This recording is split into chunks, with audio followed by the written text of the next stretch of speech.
קצת לקלקל ולתקן עוד פעם.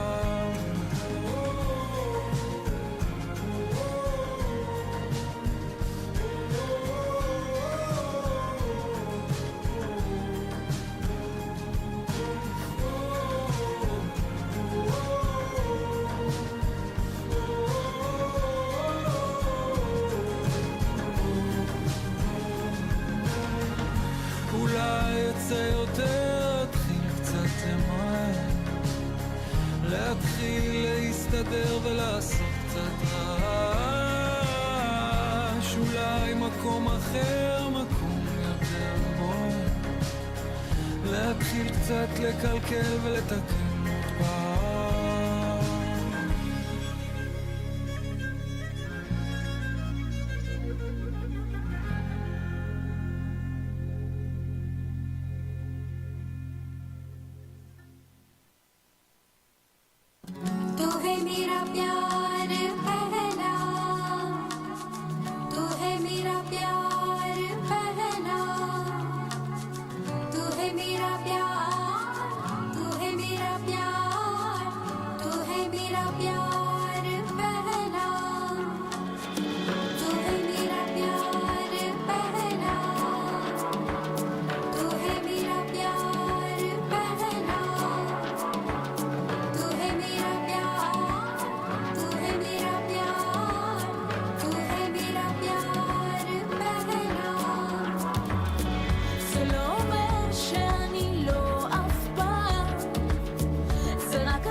בחוף אל מול המים,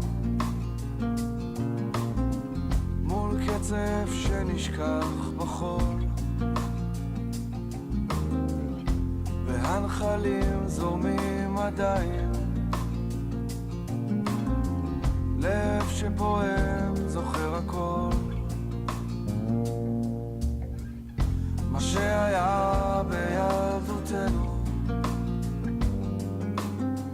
מה שהפכנו להיות,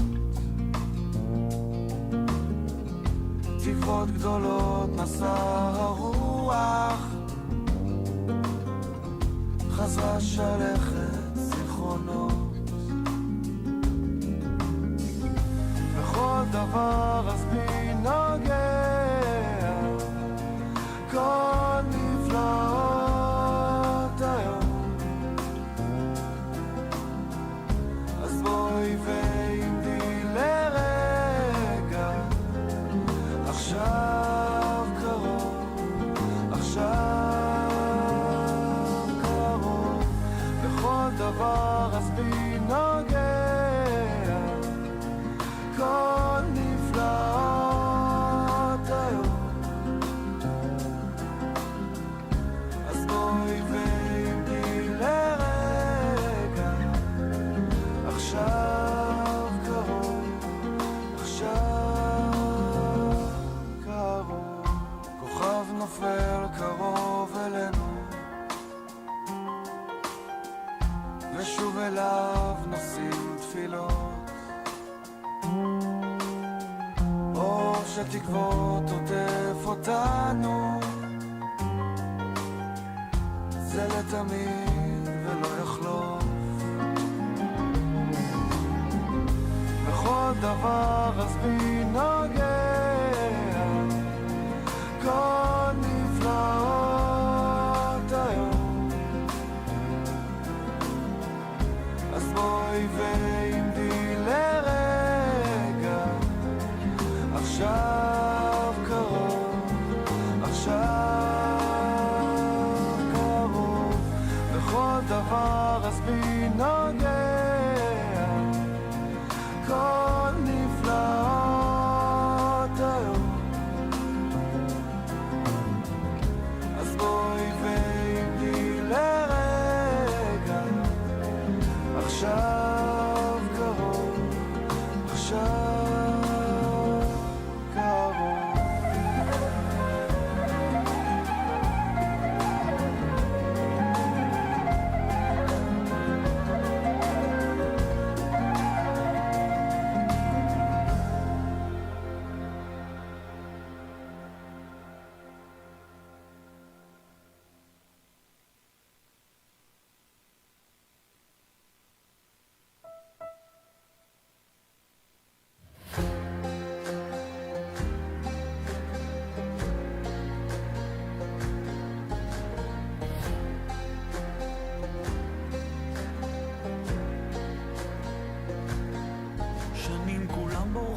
שנים כולם חוזרים, עוטפים אחרי השמש, שבועים בתוך מעגלים, כולם מסובכים, אז מה את עוד חולמת? שנים הם מסתירים, שנים כולם יודעים, אבן מתהפכת, בלילות ובימים, כולם כבר מדברים, למה את עוד נשארת? עדיף לרוץ לאש, לדרוש לא לבקש, ממה את מפחדת? אין מה לחשוב שהוא אומר, הזמן יפה יותר, הביא את היום.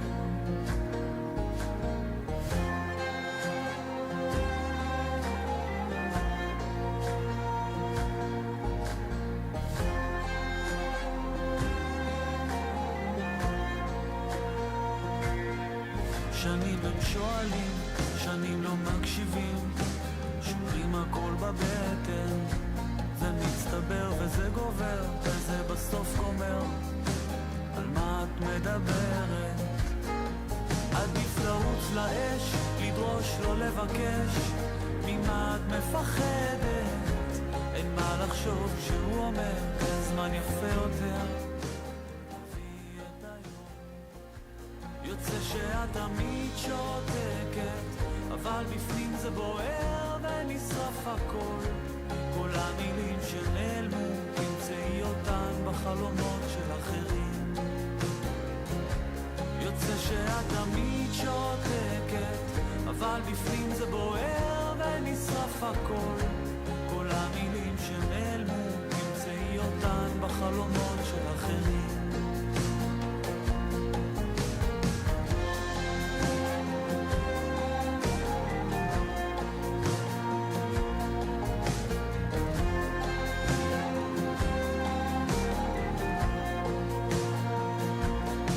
שנים הם נפתחים ונשארים סגורים, נאחזים ברוח, כל אסון עודף אחר, זה בא, זה מדבר, חוזרים לפצע הבטוח. עדיף לרוץ לאש, לדרוש לא לבקש, ממה את מפחדת? אין מה לחשוב כשהוא אומר, זמן יפה יותר, תביאי את היום. יוצא שאת תמיד שותקת, אבל בפנים זה בוער ונשרף הכל. כל המילים שנעלמו, תמצאי אותן בחלומות של אחרים. Hi, everyone. Thank you so much for being here. We kindly ask you to take your seats as we lower the music and the lights so that we can begin our Yom HaShoah commemoration ceremony.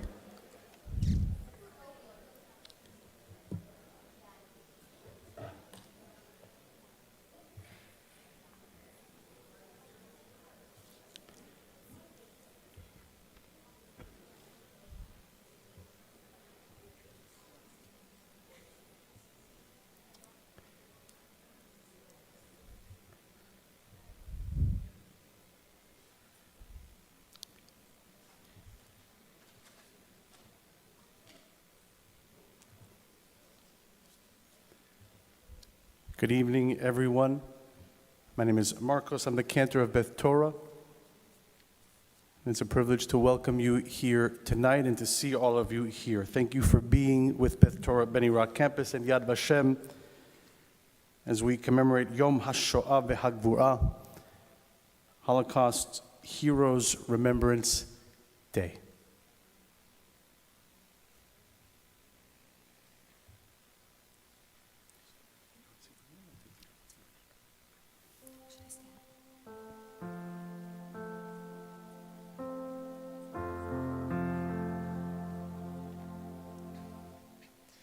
Good evening, everyone. My name is Mia Topaz. I'm a ninth grade student from Posnack School. It is with deep reverence and heavy hearts that we gather here today to commemorate Yom HaShoah ve'Hagvura, Holocaust Heroism and Remembrance Day. This day marks one of the darkest chapters in human history, when 6 million Jews, along with millions of others, were systematically murdered during the Holocaust. We remember the victims, honor the resilience of the survivors, and recognize the moral courage of those who resisted evil, even in its most brutal form. As we come together, we are called to a double duty, to bear witness to the atrocities of the past and to actively shape a future where hatred, intolerance, and indifference find no home. The stories of the Warsaw Ghetto Uprising and the rescue of countless children stand as powerful symbols of resistance, human dignity, reminding us of not only what was lost, but of the strength that endures. Yom HaShoah is not only a day of mourning, it is a call to remembrance, to education, and to action. It is a time to reflect on our shared responsibility to ensure that never again is not just a phrase, but a promise we live by. May this gathering deepen our community to memory, justice, and peace. And may the legacy of those you remember today continue to guide us toward a world built on empathy, courage, and understanding. Thank you for being here to honor this solemn and meaningful occasion.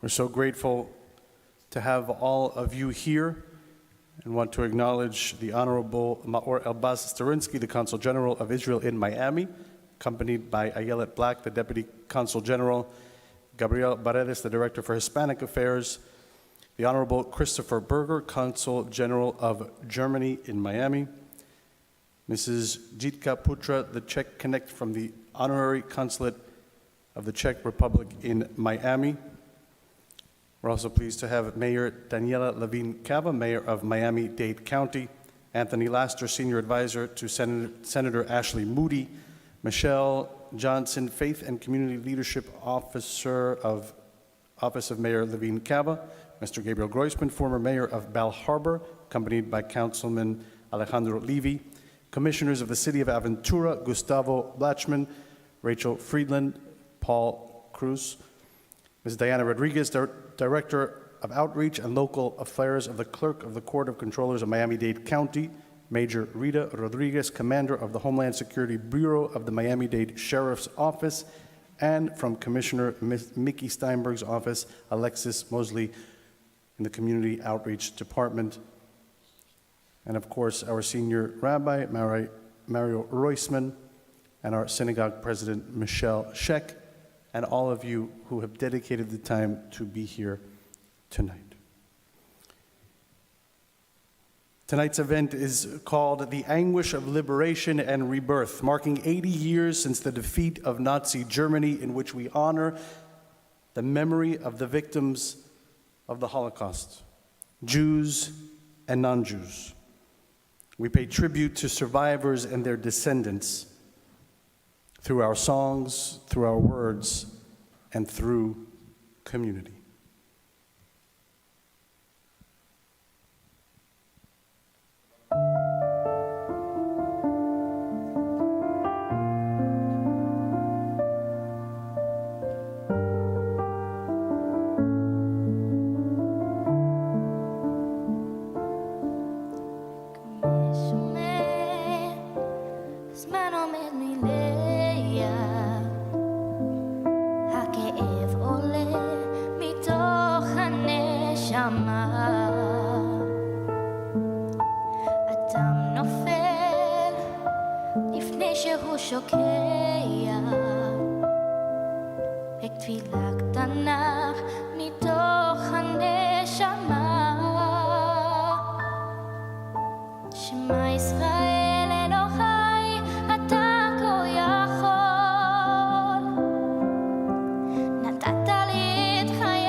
Shema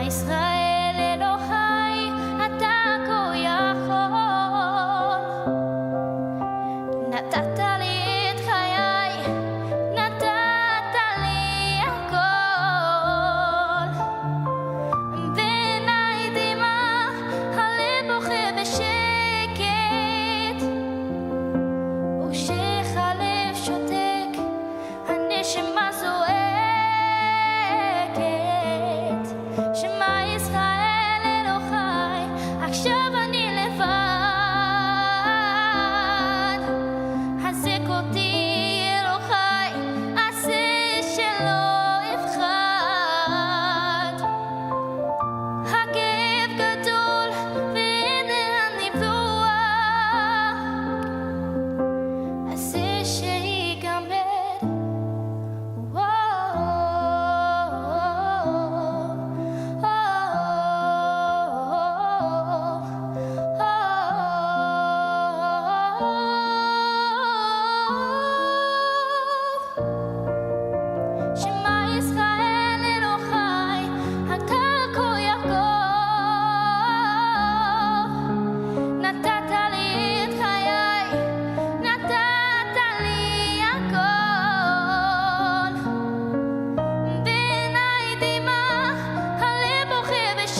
עכשיו אני לבד, חזק אותי אלוהי, עשה שלא אבחד. הכאב גדול ואין לאן לברוח, עשה שיגמר, כי לא נותר בי כוח.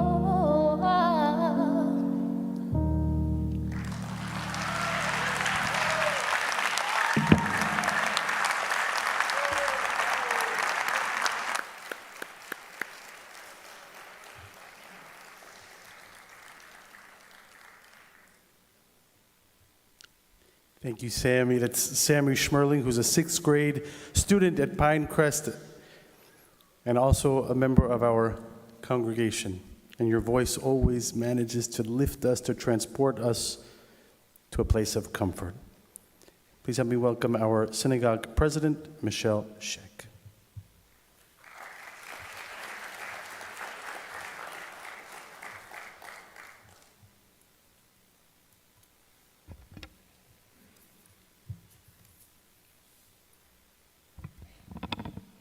Thank you, Mia and Sammy, for your words and for your beautiful voice.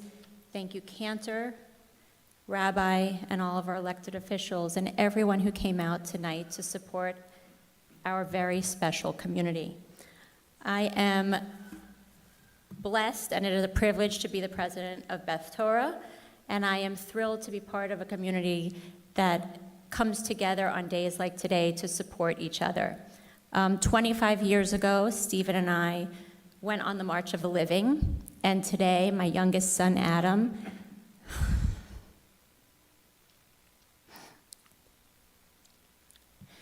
was in Auschwitz and Birkenau. And when I spoke to him this afternoon, he said to me, "Mom, I didn't know what to expect, but I didn't expect it to be this big." He said, "It's so big." And I said, "I know, it's so big." He goes, I didn't realize. So I am so proud to be part of a community that continues to support our children in getting these experiences and bearing witness, and to partner with programs like Yad Vashem Foundation, Loving Moms, and the Israel Consulate. And I am especially proud to have here with us today WITZO and their program of girls, Miami Tzair, thank you, to Impacto Travel and Lunchbox for supporting this very special program. Together, we will make sure never again stays a reality. Thank you.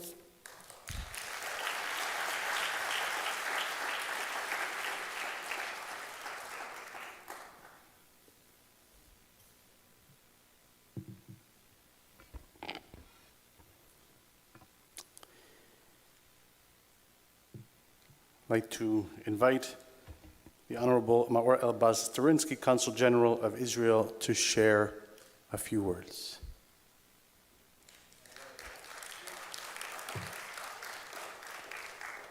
Not Mayoral Elbaz Sterinsky, but just as powerful.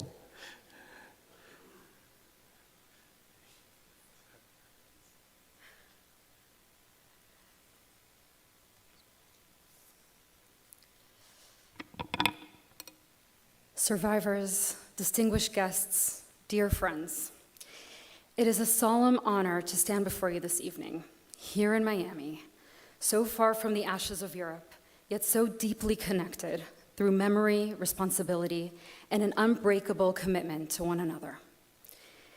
Each year on Yom HaShoah, we gather not only to mourn, but to remember, and to ensure that the Holocaust never becomes distant or abstract, because it is not just a chapter in the past. It is a warning for the future, and it is forever our present. My own family carries this memory. My great uncle, Iche, survived the Holocaust by stealing a Hungarian soldier's uniform and pretending he was mute in shock from the war. Hiding in a hospital, he narrowly escaped detection by German soldiers searching for Jews. His wife and his children were murdered, but he lived. He rebuilt his life in Baltimore, became a beloved rabbi, built a yeshiva which still stands today, and his legacy, children, grandchildren, great-grandchildren, live on today in New York. From destruction came resilience. From silence, new life. Each survivor here with us is a living monument. Each one of you holds our history and the strength that carries us to the future. You are the definition of our nation, strong, proud, successful. The legacy connects us all as we yet again face an alarming reality, and the echoes of history are growing louder. On and since October 7th, we've seen the face of evil once again, civilians slaughtered, including Holocaust survivors, families torn apart, and 59 of our people still held in the tunnels of Gaza. Brave soldiers are still fighting, not just for Israel's survival, but for the future of the Jewish people. Anti-Semitism is no longer whispered, it is shouted in institutions meant to protect peace and justice. The United Nations and other international bodies have become platforms for vilifying Israel, holding it to standards no other nations are asked to meet. On college campuses, anti-Semitism festers not just among students, but from faculty and leadership. Jewish students are made to feel unsafe, unwelcome, and alone. And yet, we endure. We speak out. We believe in a better tomorrow. Today, we have something our ancestors did not. We have a state of Israel, a strong, sovereign homeland, committed not only to protecting its own people, but Jews everywhere. Israel is not just a refuge, it is a declaration that we will never again be powerless and never again be voiceless. We pledge to remember, to speak truth, and to shine our light so the world will hear our cry, never again. Together with the incredible Jewish and Israeli communities across Florida, the Consul General of Israel in Miami stands united in this mission. Just last month, while marking Israel and Jewish Advocacy Day in Tallahassee, we attended the unveiling of the Holocaust Memorial, the second state capital in the United States to have built a memorial on Capitol grounds. On that same day, legislation for Holocaust remembrance and combating anti-Semitism was passed. We are so grateful to Florida on all levels for standing with us and proactively combating this evil, supporting our Holocaust survivors, committing to Holocaust remembrance and education, and so much more. Thank you to everyone who made this event possible and for working tirelessly to ensure the past is never forgotten. May the memory of 6 million be a blessing, and may we, the living, be their voice. Am Yisrael Chai.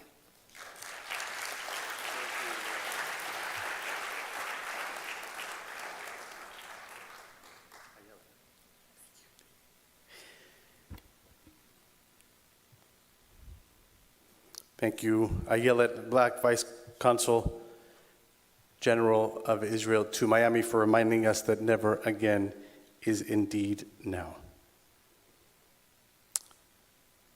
I'd like to invite Miami-Dade Mayor Daniela Levine-Cava to share some remarks.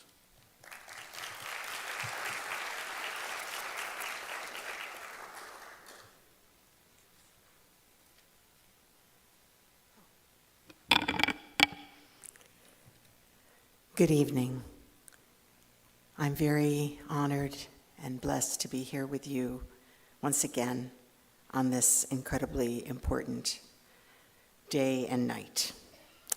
And so thank you so very much to Beth Torah for having this solemn occasion, and for all of our community leaders who are with us, and that's all of you. Thank you. Thank you for being here on this solemn occasion. So, in addition to mourning the losses and honoring the survivors and the generations and generations that will always bear witness and remember and remind all of us, we have to be so grateful for the place that we live. We live in one of the safest places in the world. We live in a place that is very, very welcoming, supportive, protective of the Jewish people. As the first Jewish mayor of Miami-Dade County, I take great pride in the solidarity of this community, in the unity of this community, to stand together across faith traditions, across nationalities, races.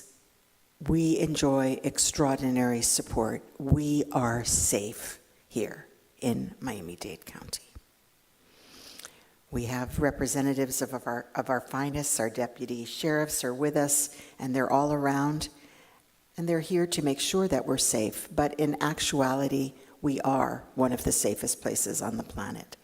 And our beliefs, our freedoms, our traditions are honored and celebrated. So we are very, very fortunate, and let us give thanks for living in a place where we can be free to be who we are and to celebrate. Yes. And we also live in a place that does not deny history, does not deny the past and the suffering, and does not deny that that thread of hatred still is present in our world, and that we must stand united to fight anti-Semitism. We must stand united to fight hatred. And so it's a week of mourning, a week of being together, to hold each other tight, physically and spiritually, to be uplifted by young people who bring us beautiful messages and songs, and to say, God bless and thank you. So I'm thankful to be with you, and I'm thankful for all of you. Thank you.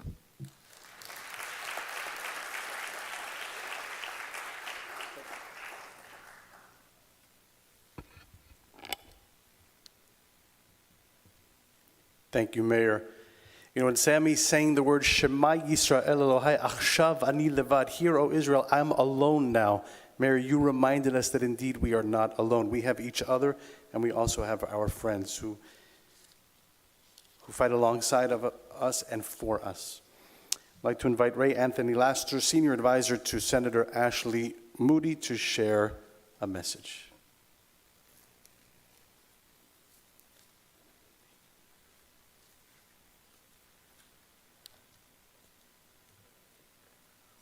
Good afternoon, and I'm deeply honored to be here on behalf of the United States Senate and our newly appointed Senator Ashley Moody, who replaced Marco Rubio, who is now our Secretary of State. The Senator wanted me to make sure that this moment was enshrined in the history of the United States Senate and that this community was recognized. And I think, as both the Consul General, who's not here, has so beautifully stated, this is the state of Florida is one of the most pro-Israel places on earth, and as the mayor so beautifully stated, this is one of the safest places to be proudly Jewish on earth. So on behalf of the United States Senate, it is with deep respect and heartfelt appreciation that I commend your congregation for hosting this solemn and powerful Holocaust Remembrance Day in collaboration with the Yad Vashem USA Foundation, the Consulate General of Israel in Miami, Loving Moms, Impacto Travel, and the Wizo Bat Mitzvah Girls. Honoring the memory of the 6 million Jews murdered during the Holocaust is not only a moral imperative, it is a vital act of remembrance that educates, uplifts, and strengthens the resolve of our communities to stand against hatred in all of its forms. Your commitment to preserving this history and to celebrating the enduring strength of the Jewish people is both inspiring and deeply needed. During my travels to the Jewish state of Israel, I was profoundly moved by the resilience of the Israeli people and the unbreakable spirit of the Jewish faith. Visiting Yad Vashem left an indelible impact on me.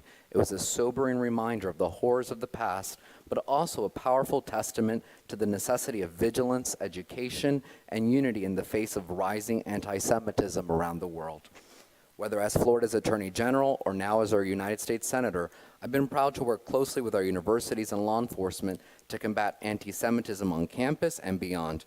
We are committed to ensuring that no student, faculty member, or Floridian feels unsafe or unwelcome because of their faith or heritage. We have zero tolerance for hate in our state. Thank you once again for your leadership and dedication.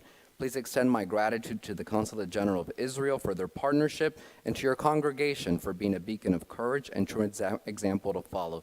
With sincere admiration, United States Senator Ashley Moody. And if the representatives of all the different organizations that partnered to have this event, I have a copy of the letter for each organization. If they could please come up here.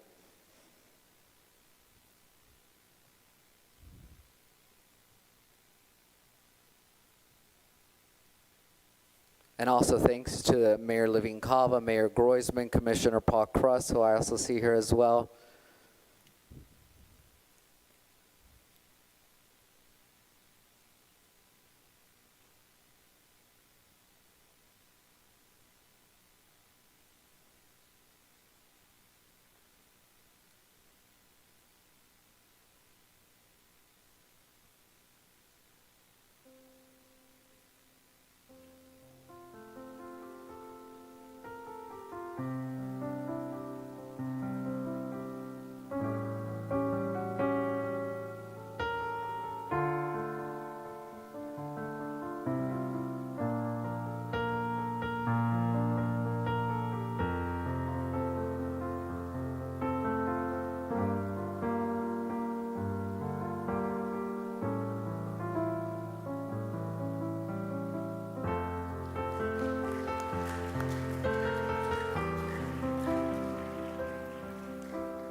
Remember with words and we remember with song.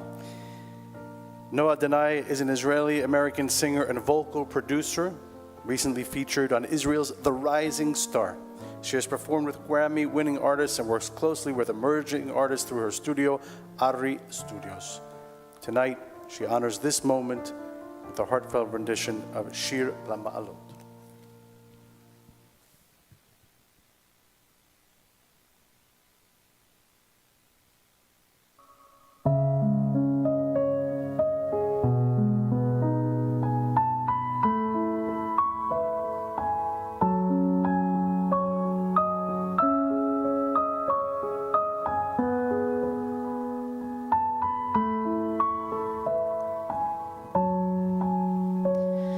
שיר למעלות, אשא עיניי אל ההרים, מאין יבוא עזרי.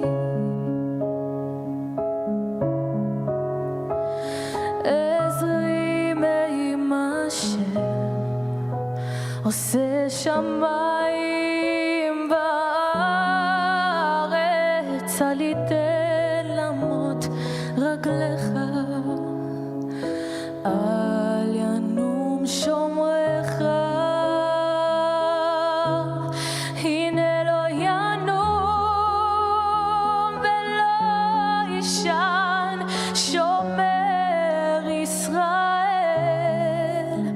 השם שומרך, השם צילך, על יד ימינך,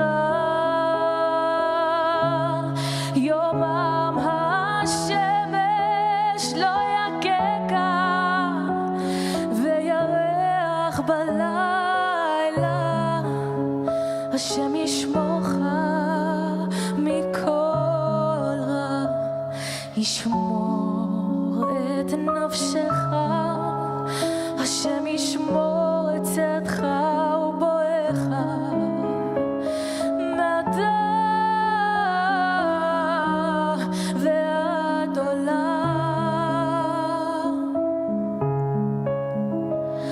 מעתה ועד עולם. שיר למעלות, אשא עיניי אל ההרים, מאין יבוא עזרי. עזרי מעם אשר עושה שמיים בארץ, אל ייתן למות רגליך, אל ינום שומרך, הנה לא ינום ולא יישן שומר ישראל, השם שומרך, השם צילך, על יד ימינך, יומם חוגגה וירח בלילה. השם ישמורך מכל רע, ישמור את נפשך. השם ישמור את צאתך ובואך מעתה ועד עולם. מעתה ועד עולם. מעתה ועד עולם. מעתה ועד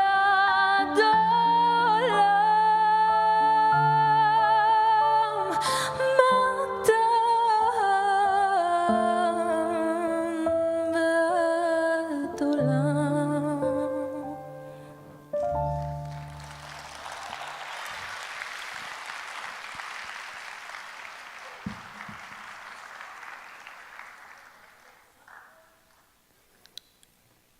Thank you, Noah.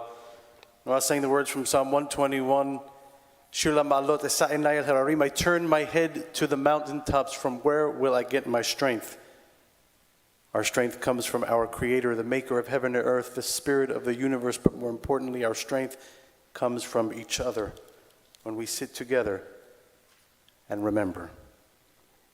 I'd like to welcome David Kaswan, a 10th grade student from Poznak School, to read the 1951 Knesset, Israeli Knesset resolution, marking this day as Yom HaShoah.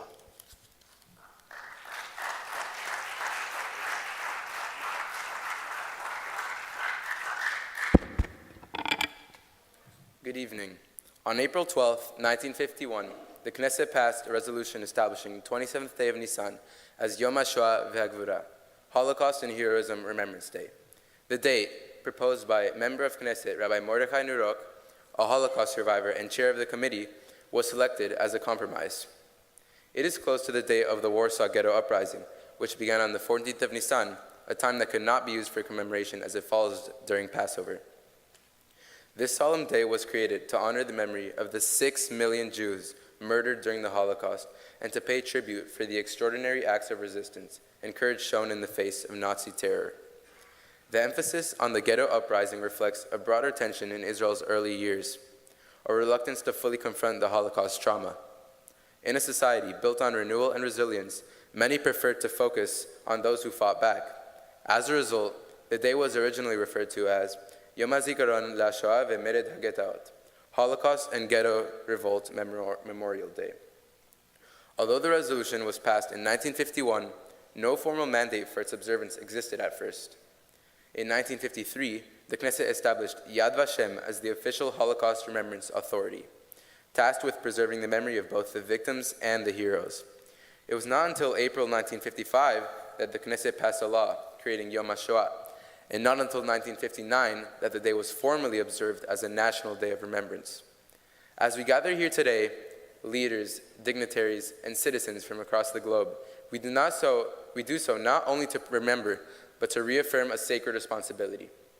We pledge to preserve memory, to speak truth to history, and to stand vigilant against anti-Semitism, bigotry, and hate in all its forms. The absence of a state of Israel during the Holocaust left the Jewish people vulnerable to unimaginable persecution. Today, in a year of war in Israel, we stand together, recognizing the importance of a secure and sovereign Israel, both as a refugee for Jews around the world and as a symbol of resilience and strength in the face of adversity. On this day, we honor the victims, we salute the heroes, and we declare together, never again, not only in words, but in action, vigilance, and unwavering resolve. Thank you.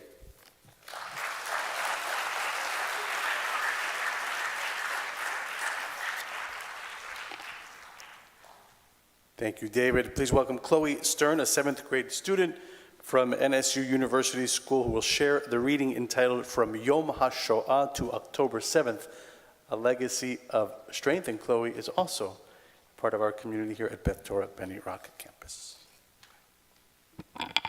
Good evening. As a part of our steadfast commitment to honoring Yom HaShoah and preserving the memory of the atrocities of the Holocaust, it is with great pride that I announce a special initiative, one that reflects our shared history while looking boldly toward our future, both as individuals and as a united kingdom in the diaspora, standing in unwavering support of Israel. Today, we are deeply honored to welcome the members of the Israeli Defense Forces, men and women who have fought and continue to serve following the tragic events of October 7th.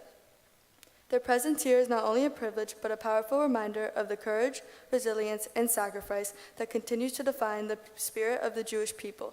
By passing the torch of remembrance to the next generation, we reaffirm our collective responsibility, not only to remember the past, but to ensure that its lessons endure. We honor the legacy of the Holocaust, and we recognize the strength and commitment of our youth. Those who will carry this memory forward, defend our values, and protect both our community and the state of Israel, yesterday, today, and for generations to come. As Elie Wiesel once said, to forget the dead would be akin to killing them a second time. Let us remember, let us honor, and let us never forget. Thank you.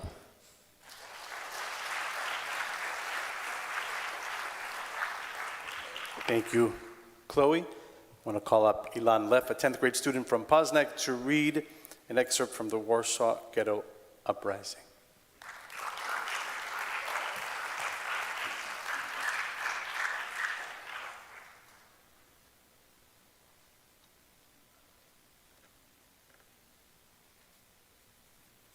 Good evening.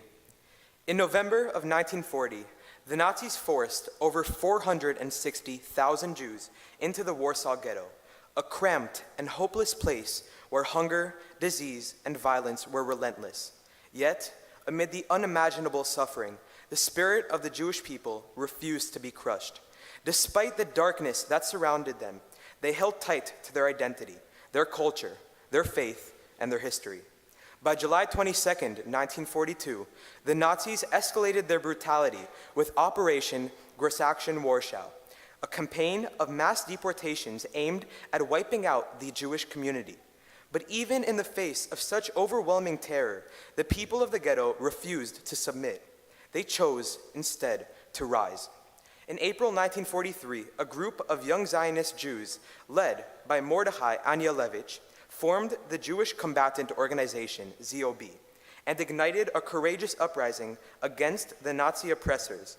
Armed with little more than sheer will and an unbreakable resolve, they fought fiercely to protect their dignity, their families, and their very lives. Outnumbered, outgunned, and facing almost certain defeat, the fighters of the ZOB held the Nazi forces at bay for several days, defying the might of one of the most powerful armies in the world. Their resistance was not just a military act. It was a defiant, bold declaration that even in the darkest hours, the human spirit cannot be extinguished. Though the uprising was ultimately crushed, the bravery of these fighters remains a powerful symbol. They embodied the spirit of defiance against tyranny, the refusal to be erased from history, their sacrifice, their unwavering courage, their refusal to surrender in the face of certain death reminds us all of the strength of the human will. Today, as we gather to remember their legacy, let us honor the fighters of the Warsaw Ghetto Uprising, not just as victims, but as heroes who gave their lives to stand against evil. Let their story inspire us to never stand idle in the face of injustice, to always protect our shared humanity, and to ensure that the horrors they faced are never forgotten. Thank you.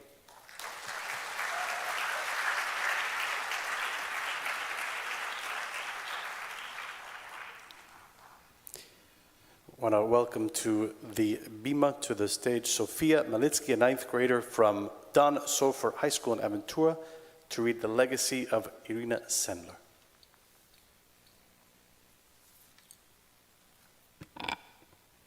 Good evening.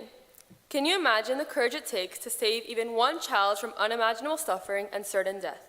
Now imagine saving 2,500. Irina Sendler did just that. During the horrors of the Warsaw Ghetto, where despair and brutally sought to silence hope, there were individuals who rose above fear and gave everything to save the innocent.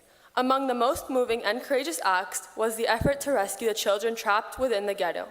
These children, among the most vulnerable, were saved by people whose actions defied the peril surrounding them, people who, at great personal risk, worked tirelessly to bring these children out of the darkness. Organizations like Zagoda, the Polish resistant network that was dedicated to aiding Jews, were crucial in this life-saving work. However, one name stands out among the many heroes, Irina Sendler. With an unwavering commitment to protect the most vulnerable, Irina managed to save over 2,500 children from the horrors of the Warsaw Ghetto. Irina Sendler, with a team of dedicated collaborators, used extraordinary methods to smuggle children out of the ghetto, hidden in ambulances, tram cards, and even through the most discreet routes, delivering them to safety in Catholic homes, convents, and orphanages where they could begin to heal. Irina, ever so resourceful, obtained a permit from the municipal authorities, allowing her to enter the ghetto under the guise of inspecting sanitary conditions, but her true mission was far more profound. She made contact with members of the Jewish welfare organization, coordinating efforts to smuggle Jews out of the ghetto in safety. In this role, Irina not only saved lives, but also gave these children the opportunity to rebuild, to live, and to share their stories in the aftermath of such incomprehensible suffering. Irina Sendler's heroism did not only stop with the children she saved. Even after being arrested, tortured, and sentenced to death, she managed to preserve the crucial records that could have sealed her fate. With great courage, she continued her underground work, knowing the risk it posed to her life. Though she was imprisoned in the Nortris work during the Poaik prison, underground activists managed to secure her release. Despite knowing the authorities were still watching, Irina's determination was never wavered. She continued her efforts to rescue those who needed help the most, even at the cost of her own safety. Irina Sendler's legacy endures as a testament to the courage, compassion, and resilience of the human spirit. In 1965, Yad Vashem recognized her as a righteous among the nations. Honoring her for her heroic efforts, a tree was planted in her memory at Yad Vashem, standing proudly at the entrance of the Avenue of the Righteous among the Nations in Jerusalem, ensuring that future generations will never forget her sacrifices. Let us remember Irina Sendler not only as a symbol of bravery, but as a reminder of the power of an individual action in the face of oppression. Her story compels us to reflect on the difference one person can make and inspires us to act with compassion and courage in our own lives. Thank you.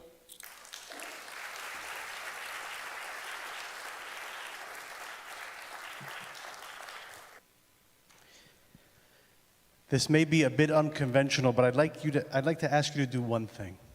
If you can turn around and look up at the top of the sanctuary behind you, just turn around and take a look at the wall behind you.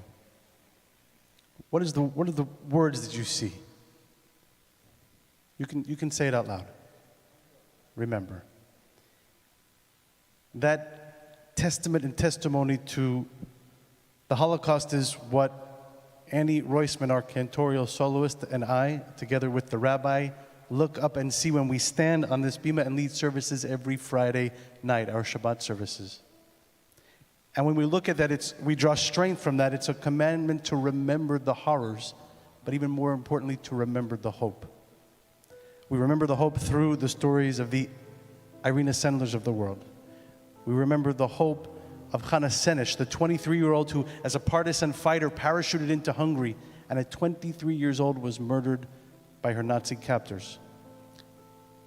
But what she did before her death was leave us with hope by writing the poem Eli, Eli. It's very easy to look at that wall and say, Eli, my God, how can you let this happen? It's more difficult to be a 23-year-old parachuting to your death to write the words, Eli, Eli, my God, let these things never end.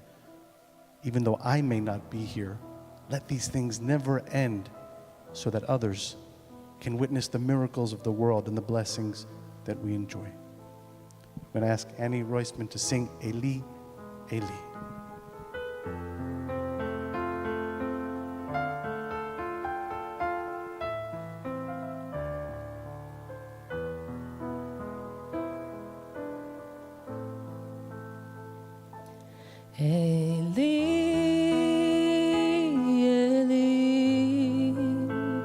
שלא ייגמר לעולם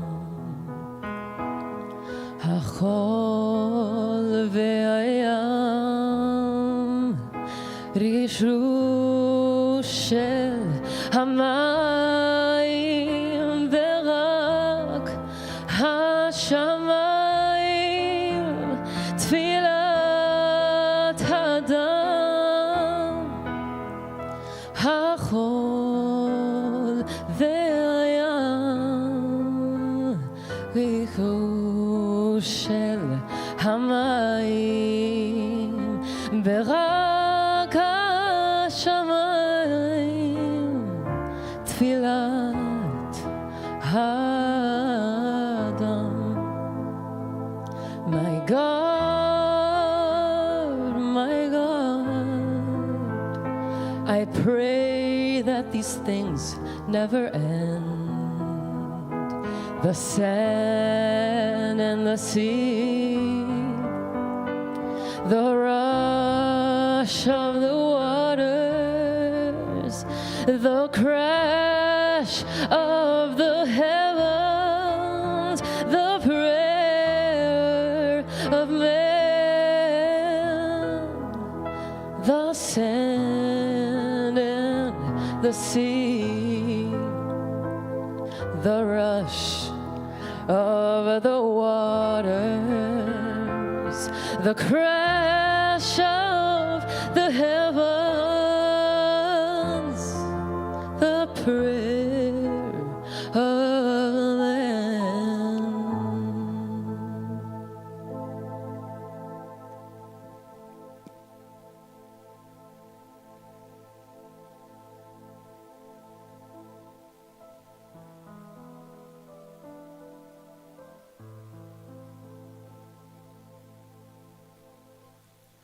May the memory of Hannah Senish, who wrote that poem, remain, and may we be blessed to enjoy the sand and the sea and the sun and the snow and the crash of the heavens in her memory, in their memory.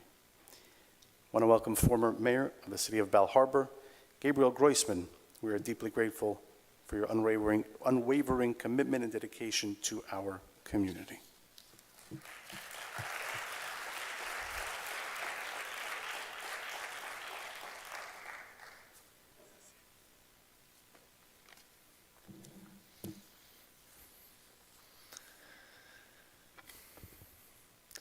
Sometimes when it's difficult to find the words to express what we're feeling, as Jews, we often go back to our sages and to the texts.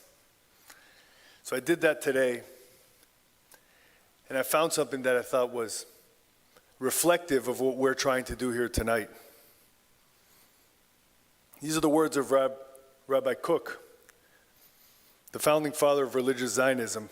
And he says that the purely righteous do not complain of evil, but increase justice. They do not complain of heresy, but increase faith. They do not complain of ignorance, but increase wisdom. And this is what we are aiming to do here tonight. We're here not just to remember and honor those who we've lost, but to increase our resolve. To again refuse to be victims. Because remember, victimhood, anti-Semitism, slavery, the Holocaust are part of our story, but they cannot define who we are. This Yom HaShoah feels extremely different. I just got back from Israel 2 days ago. It's our second Yom HaShoah since October 7th. We still have 59 of our brothers and sisters held in dark, wet tunnels in Gaza. The echoes, the parallels are just obvious. Well, the Nazis dragged us from our homes and put us in cattle cars and concentration camps. Today's Nazis, Hamas, grabbed us from our homes and dragged us down into tunnels. But there's two big differences that jump out as I think about it. One positive, and that's the state of Israel. And as Jabotinsky said, a Jewish state means a Jewish army. And it's not just any Jewish army, but it's our own sons and daughters who are out there every single day by the thousands fighting for us all over the world. But the second is that the sentiment of never again that was pervasive all over the world for the years after the Holocaust, that arguably led to the 1947 partition plan and the reestablishment of the State of Israel in 1948, is nowhere to be found. Today, never again has become never mind. Not only is there no sympathy for the Jewish community, but now Jews are being blamed for doing something we couldn't do during the Holocaust, which is fighting back. And the survivors that we're meeting, they don't appear on the bookshelves in our homes like Primo Levi and Anne Frank and Elie Wiesel, but they appear at our dinner tables. And I don't mean that metaphorically. A few weeks ago, I was honored to have, my parents are here, they were there, 3 survivors, Keith Siegel, Aviva Siegel, and Yair Horn, sitting at our Shabbat table here in Miami. It was a powerful evening. We did not know these people, but we felt that they were part of our family. There was sort of this tension in the room as they walked in and introduced themselves as if we hadn't prayed for them every day for the last 500 days or so. We went around the table, did Kiddush, Hamotzi, started singing the songs of Shabbat, different upbringings, different backgrounds, different political positions. It all faded away because it confirmed one thing. When the world couldn't understand how we continued to, but we were crying and hurt as if this happened to our brothers and sisters in our own homes, it's because it did. And I had the opportunity of interviewing Aviva just last week. And she talked about how despite the fact that she's petrified of the dark and claustrophobic and was dragged into these tunnels, she described the wet dirt floor that she had to live on for 51 days. Her husband was there for 482 days. She decided that she wasn't going to give up her humanity and dedicated all of her efforts into caring for other people that were around her, whether it was the young girls who were being raped or her husband who was struggling more than she was with the absolute devastating hunger. And it reminded me so much of the stories that we all learned of the Holocaust, of people who held on to their humanity. There's so much written about how they can't take that away from us no matter what. Same stories, different generation. Of course, a different scale. But just as Jews after the liberation of Nazi Germany stepped up, just as Jews after the liberation of Nazi Germany stepped up to materially help the Jews to relocate, to welcome refugees, to build the Jewish state, now it's our turn to step up and do it all over again. The Lubavitcher Rebbe said that those who seek to destroy the Jewish people should know that we do not forget. We build, we rebuild families, we build schools, we build communities, and we fill the world with more Torah, more mitzvot, and more Jewish children than ever before. Ladies and gentlemen, that is our mission. We've done it before and we'll do it again. To be a Jew is to be deeply rooted in our history and our traditions, never forgetting the tragedies and never forgetting the miracles. Tonight we recognize and honor those we lost during the greatest tragedy of our history. We'll always remember. But we have to be committed to continue to build and to proudly continue to live our lives as Jews.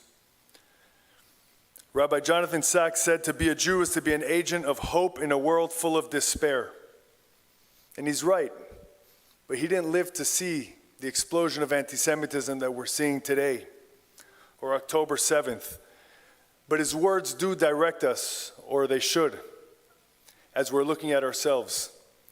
We must remember, we must learn, we must fight. We must never give in to the despair. In fact, we must redouble our efforts to walk forward with our heads held high, strong and proud, honoring our past, our traditions, our laws, and yes, the tragedies like the Shoah, but always looking forward towards the horizon. Thank you.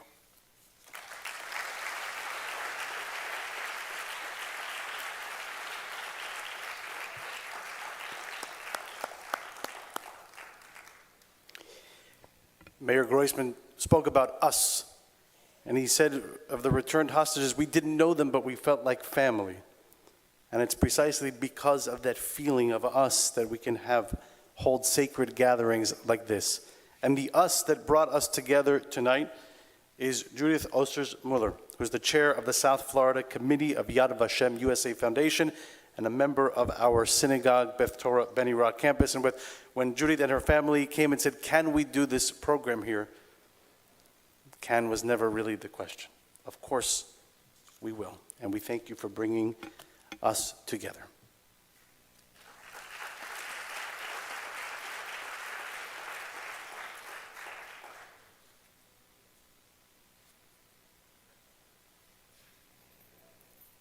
Good evening.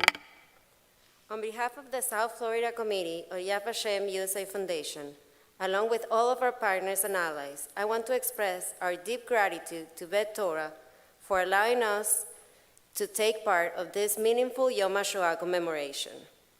This is more than an honor. It's an opportunity to fulfill one of our core missions, to support acts of remembrance for the horrors of the Holocaust. As Rabbi Farber reminded us during Purim with the actions of Esther, remembering alone is not enough.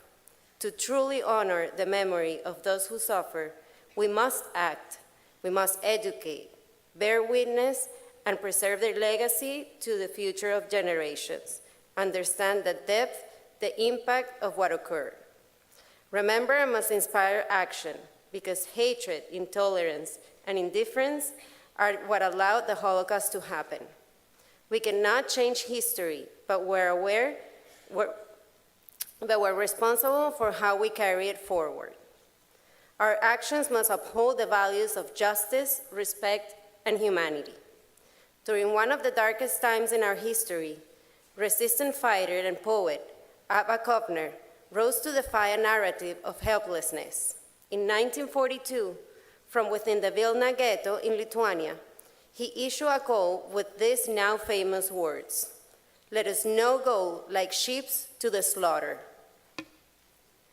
It was more than a call to arms. It was a cry for dignity, a refusal to surrender the human spirit in the face of unthinkable horror.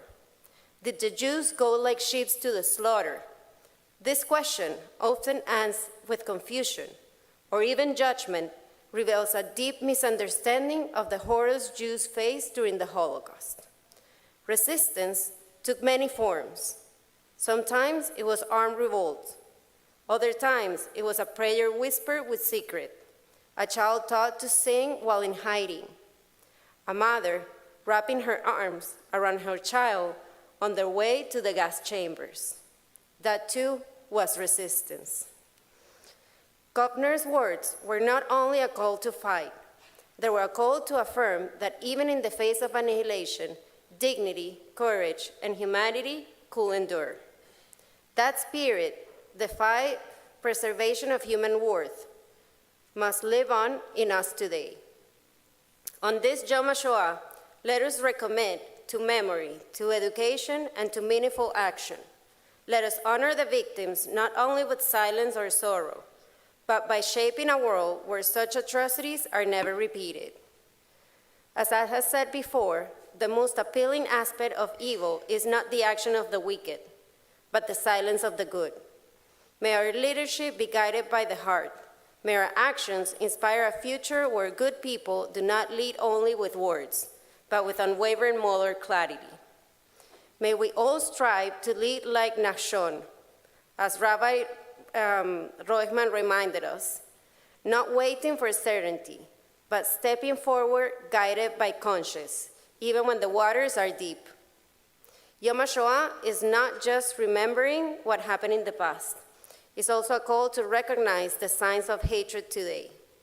We once thought the lessons of the Holocaust will protect us, but October 7 has come knocking at our doors, reminding us that anti-Semitism is not just history, it is a heartbreaking present. Thank you.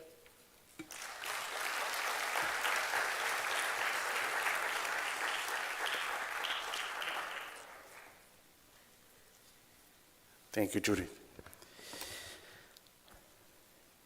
I'd like to welcome Andrea Krakauer, a second-year student from Broward College, to read the story about the Partisan hymn, which will be sung by our senior rabbi, Mario Roisman.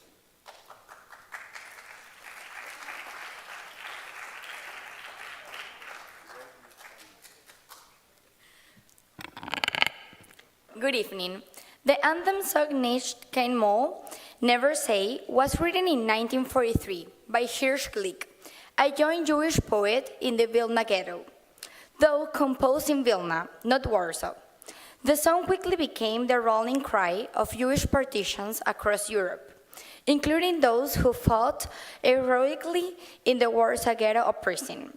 Glick, along with figures like Abraham Suchkever and Shmerke Kaczorginski, was part of a remarkable movement of cultural resistance. Writers and artists who, even in the face of annihilation, used words and song as weapons of spirit and defense. Written in Yiddish, the lyrics proclaim, "Never say that you are walking the final road. Though latent skies obscure blue days, the morning sun will rise once more." This was more than a song. It was a declaration, a message of resilience and hope amid despair. A reminder that even when the odds of survival were impossibly slim, resistance had meaning, not only through acts of physical defense, but through the preservation of dignity, memory, and humanity. The Warsaw Ghetto of Partisan and this anthem teach us profound truth. Even when surrounded by hatred, the fight for justice, for dignity, and for life continues. Even when facing death, hope can still sing. The voices of the partisans who sang these words in the forests and those who stood in the burning streets of the ghetto still echo. Their courage reminds us that in the darkest of times, we must never lose hope. The resistance stands as lightning's testimony. Hatred may try to destroy a people, but the spirit, the courage, and the fight for what is just will never be extinguished. Please join me in welcoming back Rabbi Mario Roisman, who will now lead us in Song Nicht kein Mol, Never Say. Thank you.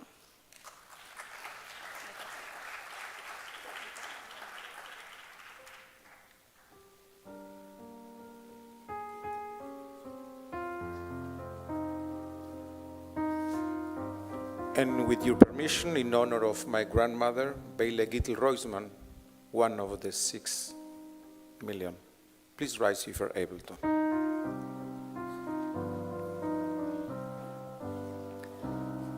Sag nicht keinmal, hast du gehst dem letzten Weg. Chotschimlen bleiene, verstell bläue Tag. Kommen wird noch unser ausgebänkte Show. Es wird apoigt on unser Trott, mir seinen da. Kommen wird noch unser ausgebänkte Show. Es wird apoigt on unser Trott, mir seinen da. Von grünem Palmenland bis weißen Land vom Schnee. Wir kommen on mit unser Pein, mit unserer Weh. Und wo gefallen sie, a Spritz von der Kajor. Sprotzen wir dort unser Gwure, unser Mut. Und wo gefallen sie, a Spritz von unser Blut. Sprotzen wir dort unser Gwure, unser Mut. Es wird die Morgensonne begilden uns dem Eind. Und der Nächten wird verschwinden mit dem Feind. Nur euch versammeln wird die Sonne in dem Kajor. Wie a Parol soll gehen durchs Lied von Dor zu Dor. Nur euch versammeln wird die Sonne in dem Kajor. Wie a Parol soll gehen durchs Wort von Dor zu Dor. Das Lied geschrieben ist mit Blut und nicht mit Blei. Es ist nicht kein Lied von a Vogel auf der Frei. Das hat a Volk zwischen Falten dicke Wend. Das Lied gesungen mit Naganes in der Hand. Das hat a Volk zwischen Falten dicke Wend. das Lied gesungen mit Naganes in der Hand. Du sag nicht keinmal, als du gehst dem letzten Weg. Chodźim lem bleiene verstellen blojetek, kommen wird noch unser Eus gebänkte Show. Es wird apoigt on unser Trott, wir seinen do. Kommen wird noch unser Eus gebänkte Show. Es wird apoigt on unser Trott, wir seinen do.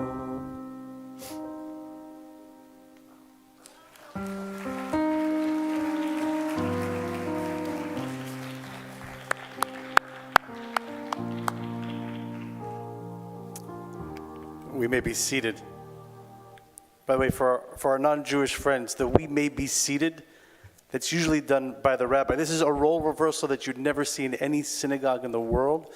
Cantors sing and rabbis speak, but it is precisely because of our rabbi's humility and humanity that we're able to create these moments with his leadership through sorrow and celebration. I'd like to welcome Sofia Grushka and Leonardo Arias, 9th grade students from Shek Community School. They will introduce and guide today's conversation and dialogue.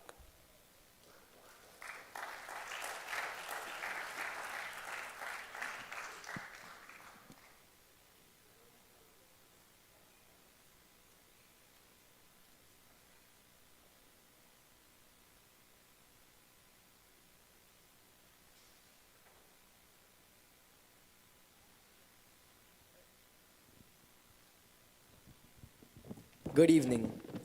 It is almost unheard of that a newborn could survive the horrific realities and conditions of the Holocaust.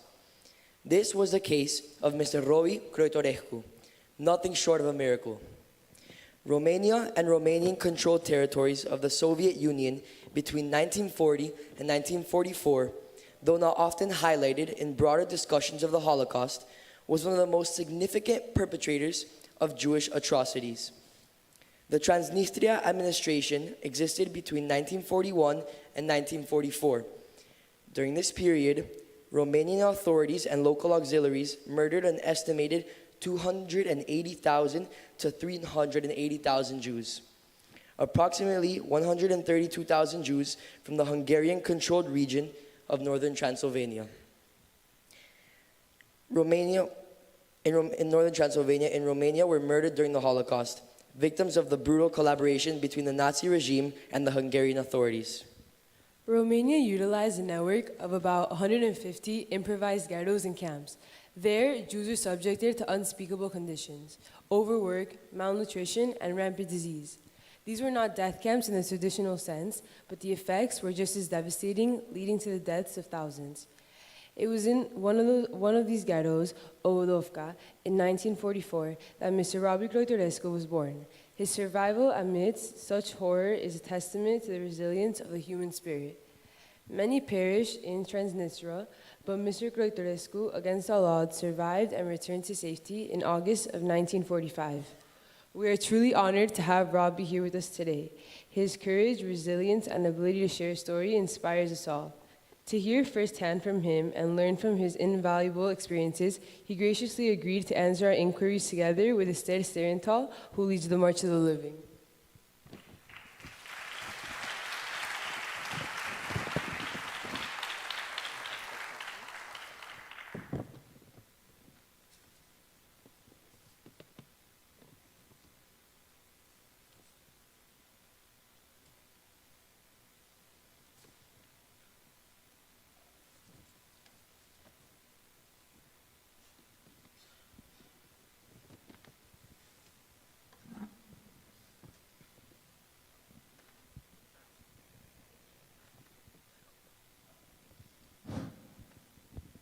Hi, Mr. Robi Croitorescu. So for the first question, having been born during the Holocaust, when did you first learn about your own and your parents' stories? And how did your family's experiences during that time shape your life as you grew up? I think first I have to tell you, I was born in a concentration camp by the name of Obodovka that was in Transnistria, where my parents and the family was taken in 1941, at the end of 1941. In this concentration camp, I lost my grandparents that were killed in there, and my uncle, my mother's brother, that also was killed there. To get to the concentration camp, my parents and the family were taken from Bukovina, Chernovitz, were taken by train to a place in the Ukraine, and there they had to walk about 150 kilometers on foot, and those who couldn't keep on walking were shot by the Romanian. All that was in the hand of the Romanian army. It was not a place where the Germans participated. They walked during 2 or 3 weeks until they got to the camp that Obodovka was the farthest camp. Transnistria was along a river by the name of Transin. Okay, this river, along this river, there were about 15 concentration camps. The largest was one by the name of Mogilev. That was the largest one. And the one where my parents were taken and the family was of about 2,500 Jews from Bukovina that were taken there.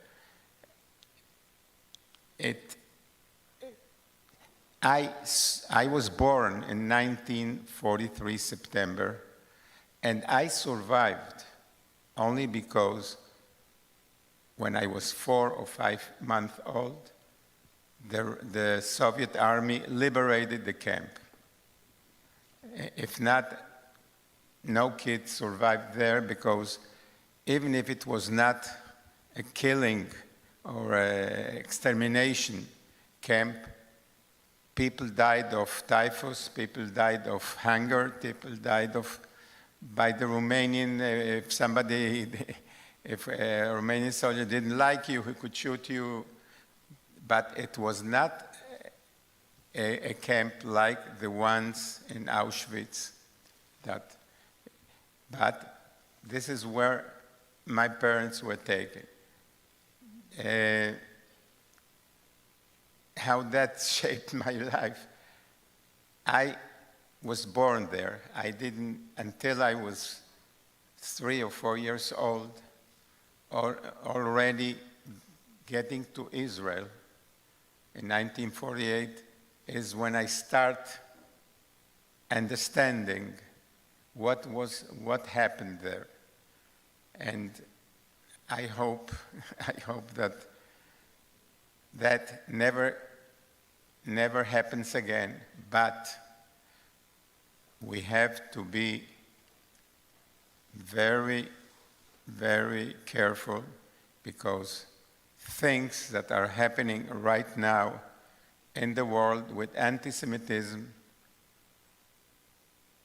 we cannot keep a low profile. We have to fight it from the beginning, because if not, things can happen again. Of course, we have Israel. We didn't have it then, but things can happen again. And today, with the new anti-Semitism of the left and the new anti-Semitism of the Muslims, we have to be prepared. Especially this goes to you young kids. You have to prepare yourself what you are going to see in college.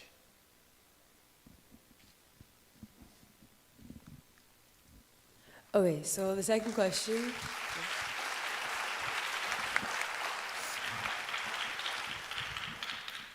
Okay, the second question is, how was it for you and your family to rebuild your lives after the war? Oh, how was it for you and your family to rebuild your lives after the war? And in what ways did those early experiences influence how you saw other groups like the Germans and the Romanians? Look,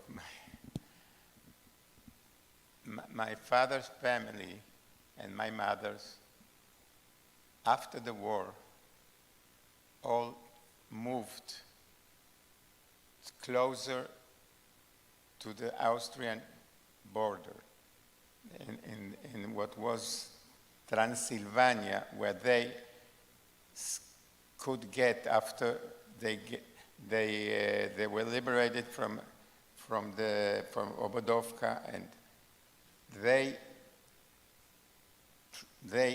tried to cross the border about 5-6 times until they could cross into Hungary. In Hungary, in a city by the name of Oradea, my father stayed about 2 years, and he was an optician by profession, and tried to build a small laboratory to manufacture lenses until the communist government of Hungary took away the factory from him, and then he tried to move to Austria, and after 5-6 intents, he could cross the border and got to Vienna. In Vienna is where he stayed for 2 years. His plan was to move to the United States, where he had a brother and a sister, and he got sick of meningitis, and the visa was taken away from him. The Joint took care about until he got out of the hospital and sent us to Italy to be shipped to Palestine, to Israel. We got to Israel, and still in Haifa, the British were still there, and they were unloaded in front of Netanya, that was in the middle of the way between Haifa and Tel Aviv, and my father was taken to the army from the boat. And we got into Palestine 3 months after Ben Gurion declared the state. We didn't see my father for 3-4 months, and me and my mother stayed in a ma'abara. The name was a camp of just tents, until my father could come and get us out of there.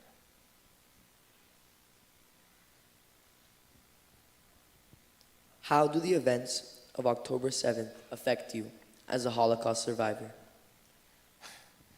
The effect of the 7th October that should never been happened. Me, it affected very, very much, because I start seeing that what happened once could happen again if we all don't fight it in the open. We have to teach our kids that go to college, they have to be prepared by the Jewish organizations here in the United States what expect them in college. We cannot keep quiet. When you keep quiet, The other side thinks that they're winning. And but the 7th of October, for me, was very, very terrible, because it should never have happened, but I don't think this is the place where to discuss that. Okay, this question is for Esther. What's the March of the Living, and at what age can somebody go? Thank you. My name is Esther Sterenthal. I'm one of the representatives of March of the Living. March of the Living is a life-changing trip where thousands of people go from all over the world to Poland in the week of Yom HaShoah to study, to go to the concentration camps, to the ghettos, to the cemeteries, and understand how Jewish life was before, during, and after the Holocaust.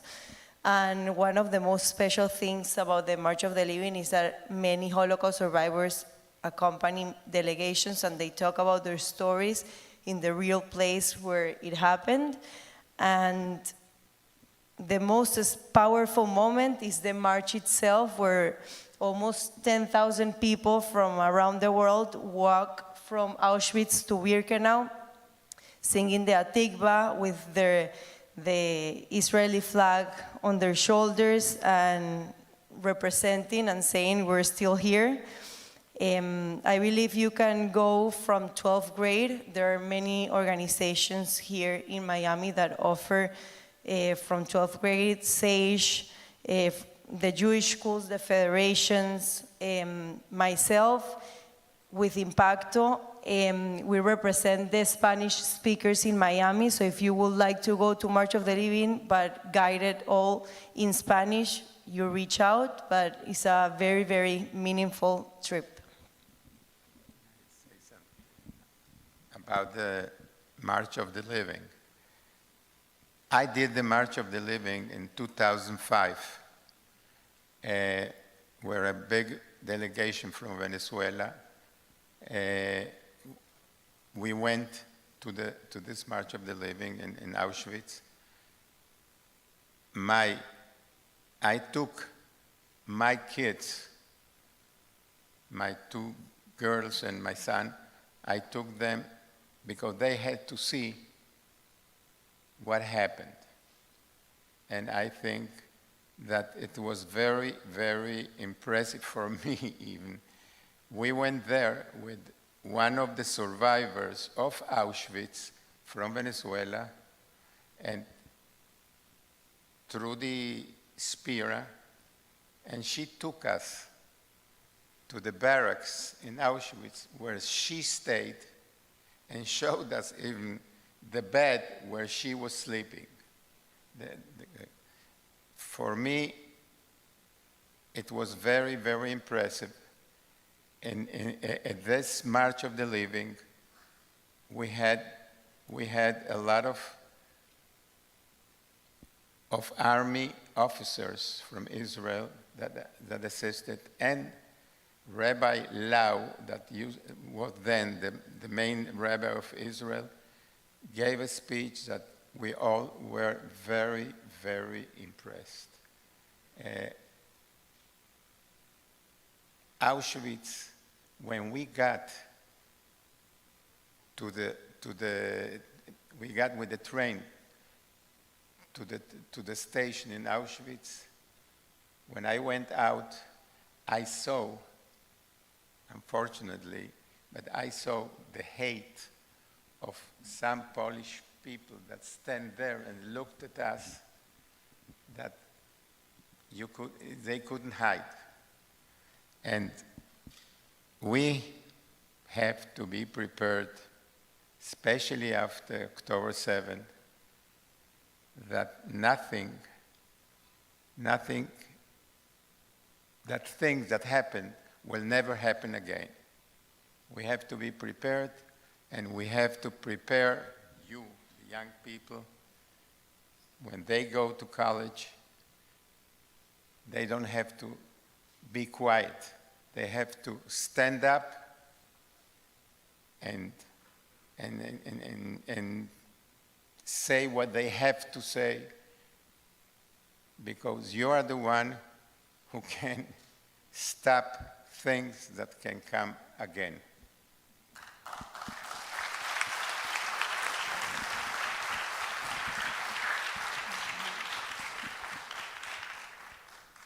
So back to the topic of the March of the Living. Why is it important to go? And what changed in you after going for the first time?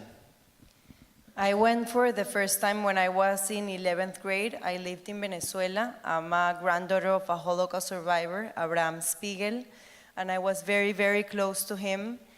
And my parents gave me the opportunity to go, and I wanted to understand and empathize more and more with my grandfather in order to understand his story.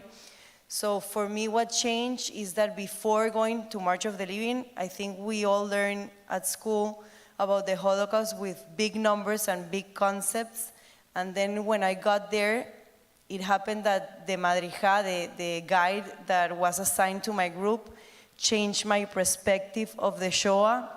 She taught us by humanizing the numbers. She put a face in those numbers. Every time we enter, for example, Majdanek, she guided us through the concentration camp with one specific story of one survivor, and she showed us pictures, and that gave me a sense of responsibility, and I understood that it was now the time as a third generation that I think we're the last generation to be close to the survivors, to learn more and know as many stories as possible, to carry on their memories forward. And I believe for every Jew, that trip is a must. I believe it's a duty to go and witness it for yourself, as Robbie said.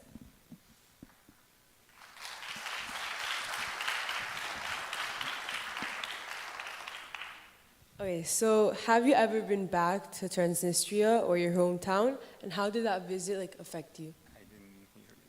Have you ever been back to Transnistria or your hometown, and how did that visit affect you? It affected me. It affected very much. I think that we cannot forget what happened. And we have to teach all our kids, our students, of what to expect on college. Because if we don't fight what is already happening, and here, especially even here in the United States, it will happen again. And we, the Jewish organizations and the Jewish student, have to be prepared and fight, because if not, as a survivor of the Holocaust, I feel that maybe something like that can happen again.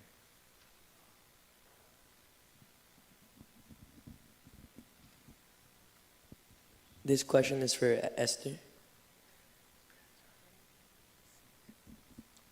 Questions. Oh, okay. What responsibility do you feel you have as a 3G Holocaust survivor? First of all, I feel lucky to be a granddaughter of a Holocaust survivor and have had a close relationship with him. I remember the first time I entered Auschwitz, I called him, my grandmother is here, and my grandfather answered the phone, and I told him, "Abuelo, you're my hero." And now I understand that the greatest revenge is not harming the ones that harm you, but walking into Auschwitz as a granddaughter of a Holocaust survivor and walking out of Auschwitz with the Israeli flag around my shoulders, shouting Am Israel Chai, and feeling very proud of being Jewish. I remember he couldn't stop crying, and my grandma took the phone at that moment. And yes, it's that. It's as a third generation, I just feel responsibility to tell his story and to make others go to March of the Living or to Poland and to Israel and to understand the past and where we come from in order to know where should we go next and ensure a secure future for the Jewish people.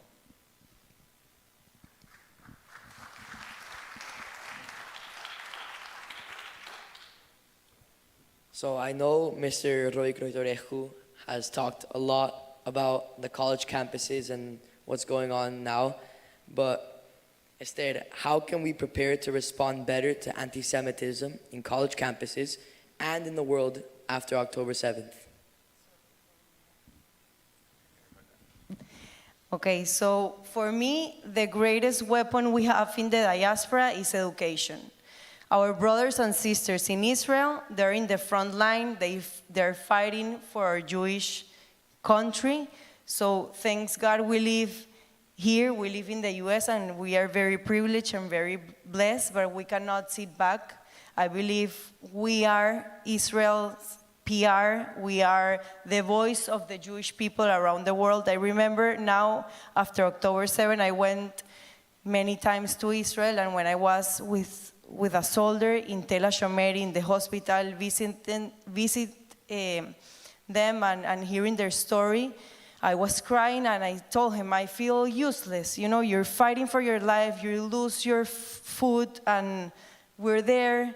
And he told me, you don't have to feel like that because we are a partnership. You are our voice in the world, and I think you have to take it seriously, and to be strong, you have to know who you are. So to build up your Jewish identity, for me the most important is learning, not just scrolling on TikTok or Instagram.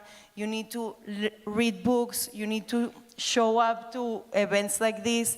We need to take advantage that we live in Florida and so many organizations come from Israel to talk about October 7. We need to take advantage that also in Florida we have so many Holocaust survivors and we need to approach them. You need to thank them, you need to hug them, and when you relate to all of them, you start building up all this knowledge. And for me, the most important, again, is go on trips like March of the Living, go to Israel, because those experiences give you clarity, give you a sense of belonging and a responsibility, because sadly, anti-Semitism was here before the Shoah and is gonna still be here, but if we are united and we know who we are and what we stand for, we can fight it together.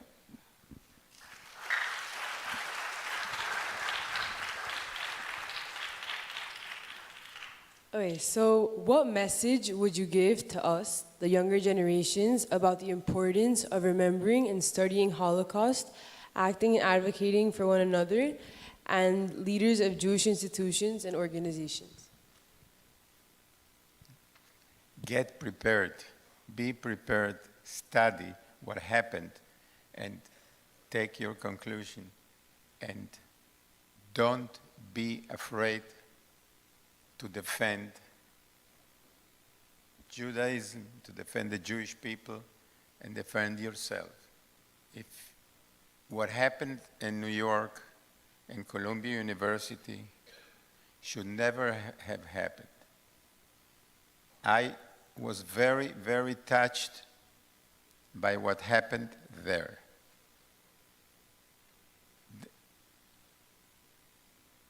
There were a camp of pro-Palestinian and anti-Semites and whatever you want to call in front of the college for several weeks, and I never understood where was our big Jewish community in New York, 2 million people, and nobody showed up, just one professor. So this cannot happen again. This is a school that we have to remember, has to be touched, and you never have to be quiet about what can about anti-Semitism that right now is growing.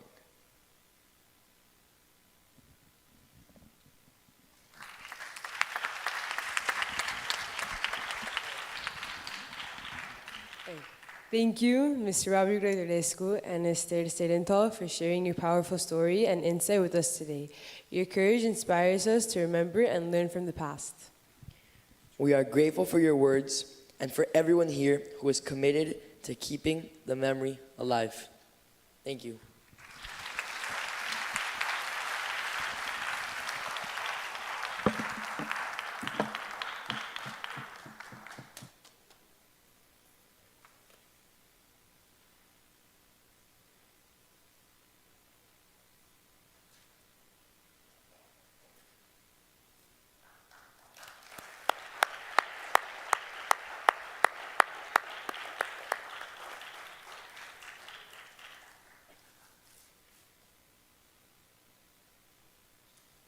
In Hebrew, there's a saying, "Lidor vador," from generation to generation, and we preserve that and we live that through hearing from the younger generation, those who are here now and who sing now. So we'll hear from the Witzo Bat Mitzvah girls, who will bless us with 2 songs tonight.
תן לנו חיים ושמור עלינו, שתתגשם אהבתנו,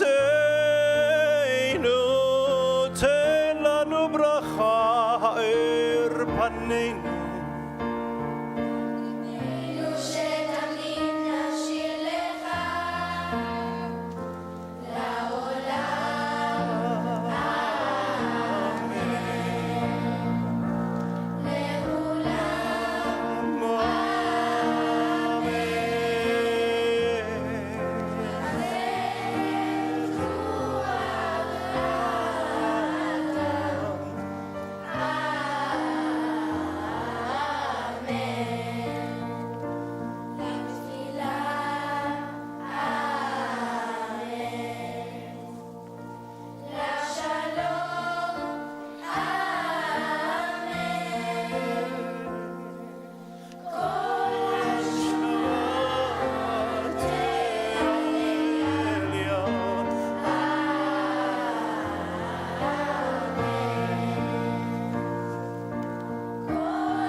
If anybody ever asks you the question, how do you know that the Jewish future is secure, the answer is right here.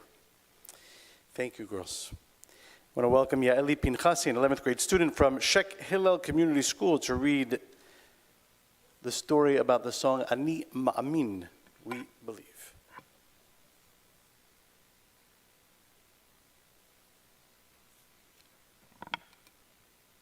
Good evening.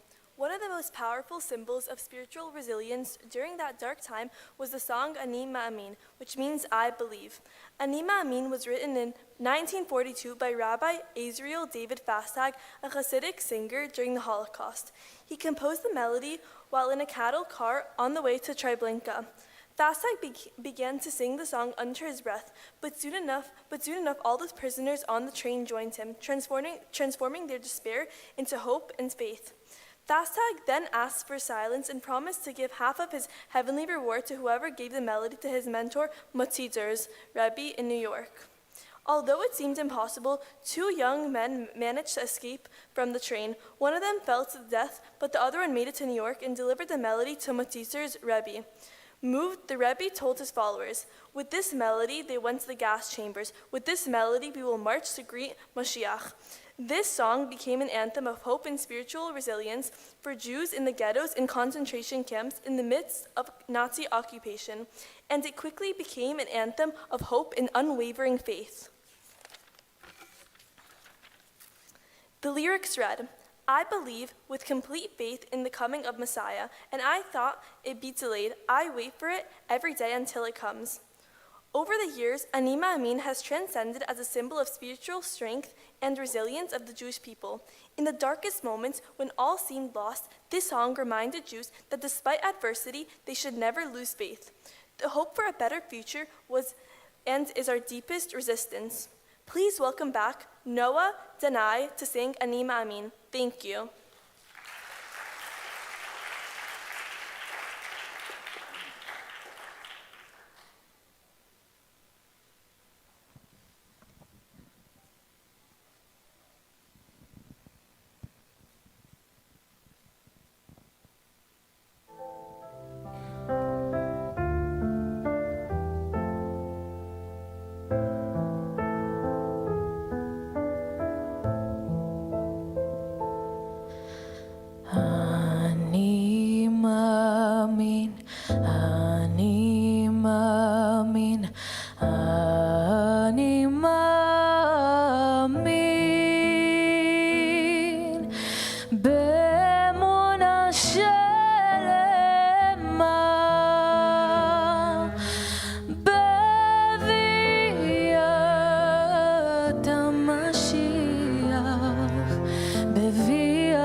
המשיח, בבי אתה משיח אני מאמין.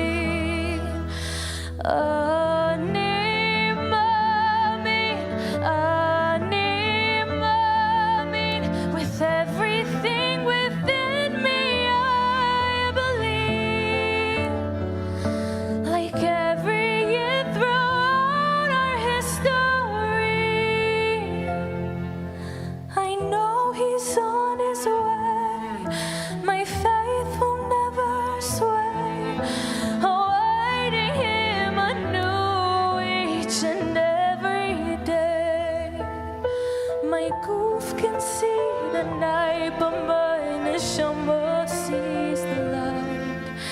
As a yid, I'm holding strong to Yiddishkeit. The goals might obscure, but despite them, I am sure. Bevi Adam Mashiach ani מאמין. Hoy ani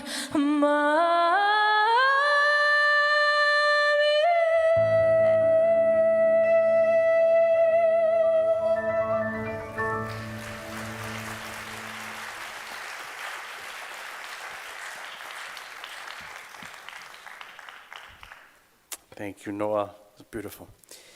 Estrella Aegis Silverberg is the daughter and granddaughter of Holocaust survivors, and on October 7th, 5 people from her family were murdered by Hamas. Estrella will now share some thoughts with us tonight.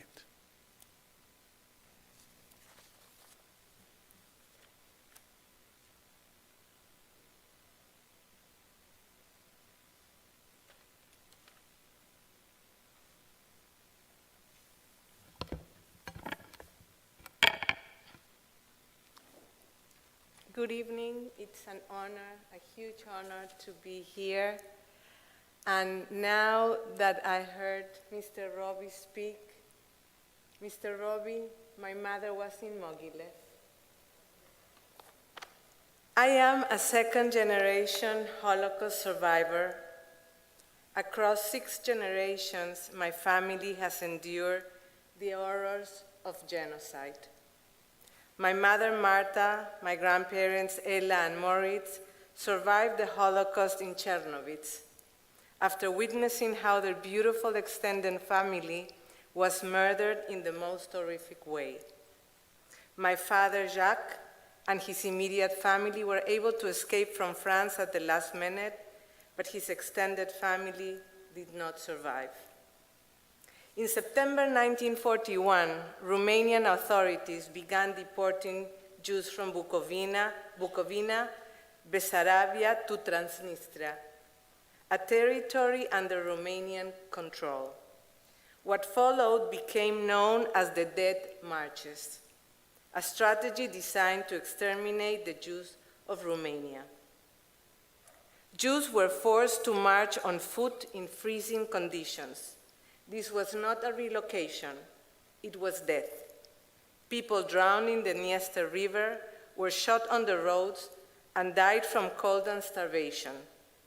The roads were lined with bodies. Around 400,000 Jews perished these marches and camps. My mother was just 10 years old. My grandmother tore pieces from her own clothing to wrap around her daughter's feet.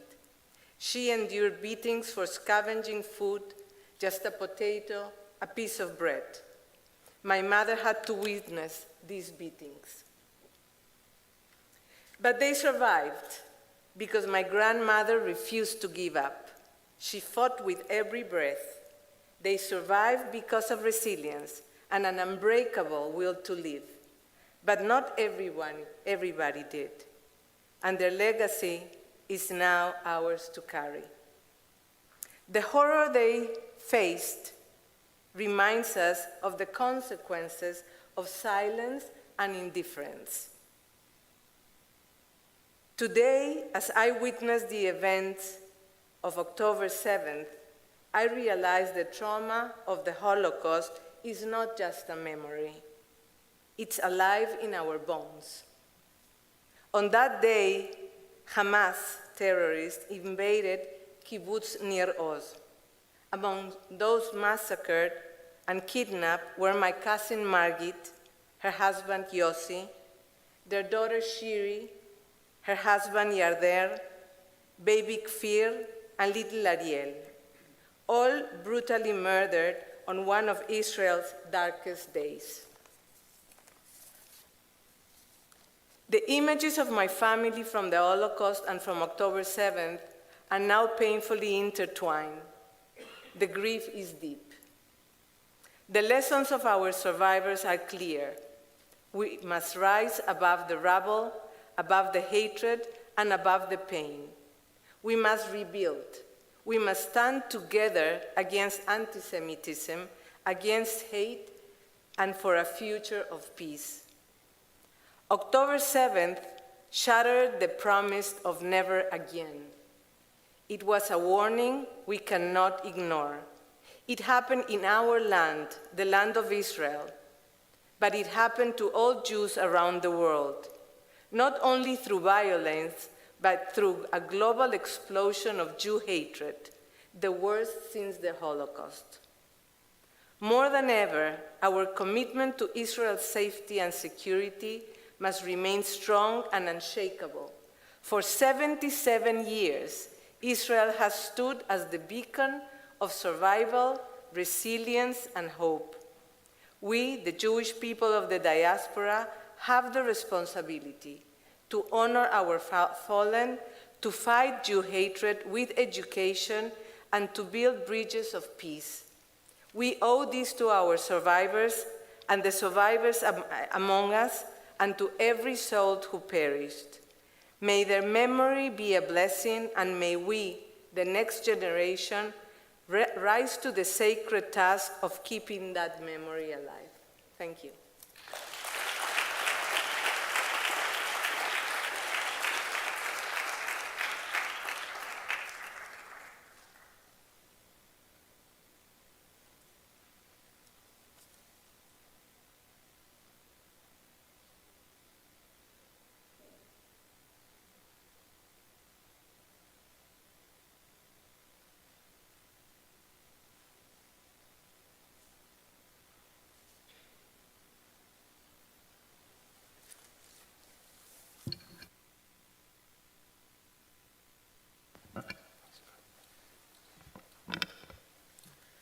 We gathered tonight to light 6 candles in honor of the 6 million lives lost during the Holocaust. Each candle represents a different facet of remembrance: the victims, the survivors, the fighters, and the memory of those who suffered unimaginable atrocities. As we light these candles, we invite all of you to join us in this solemn act of remembrance, reflecting on the importance of ensuring that this history is never forgotten. The first candle will be lit by Holocaust survivor Robi Croitorescu and all the Holocaust survivors present.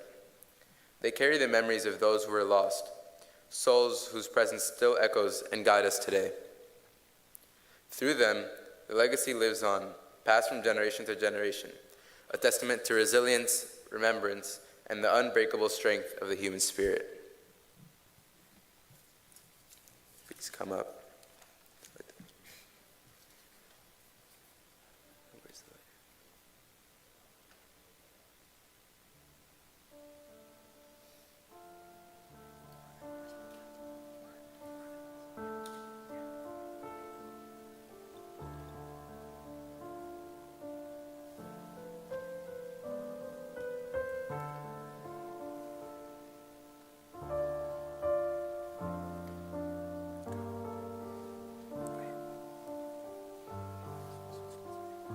Thank you.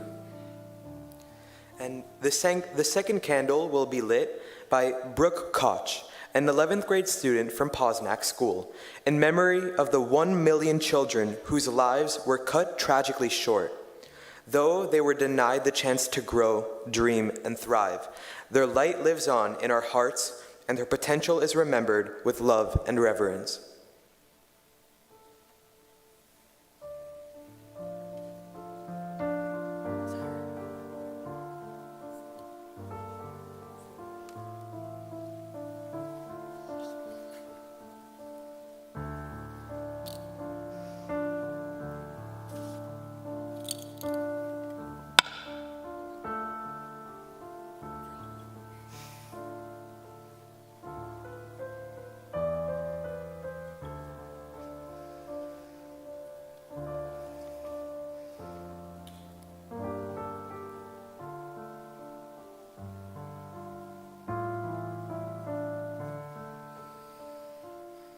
Thank you. The third candle will be lit by Aaron Rose, Sergeant Major in Elite IDF Unit, and Mauro Stendel, Sergeant First Class in Elite IDF Unit, in honor of the brave men and women who fought against unimaginable odds during the Holocaust, and the resistant movements that rose up in the face of evil.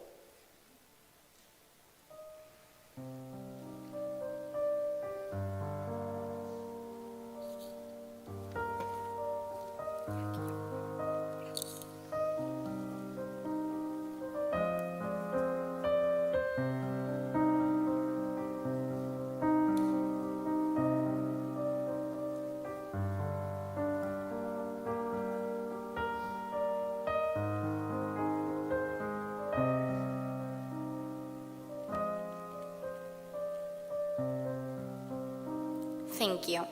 The fourth candle will be lit by Commander of the Homeland Security Bureau of the Miami-Dade Sheriff's Office, Mayor Richard Rodriguez, in honor and memory of the people and the nations that stood against Nazis and anti-Semitism. This light honors their courage, their sacrifice, and the enduring fight for justice and humanity.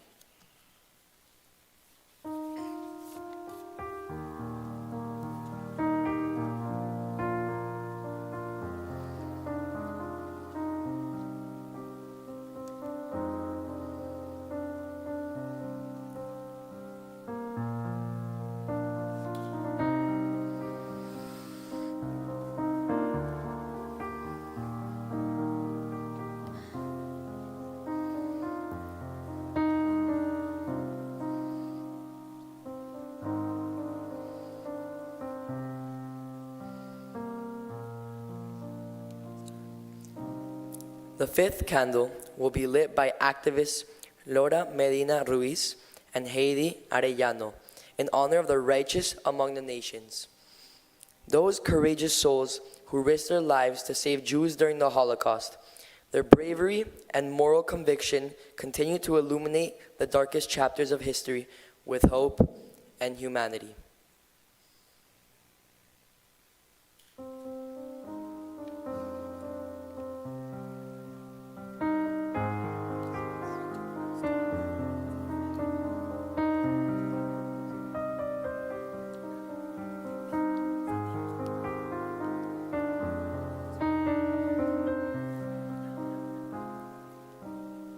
Thank you.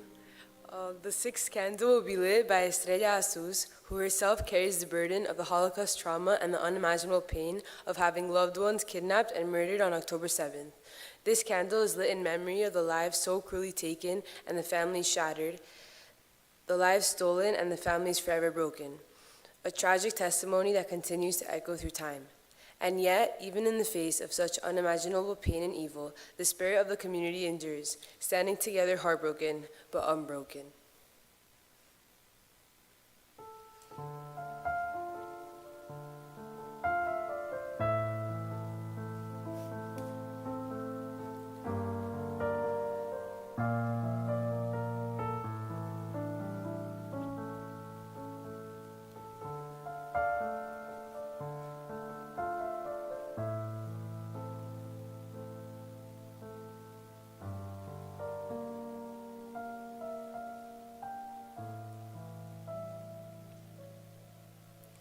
Together, we remember, we honor, and we vow that such a tragedy will never happen again.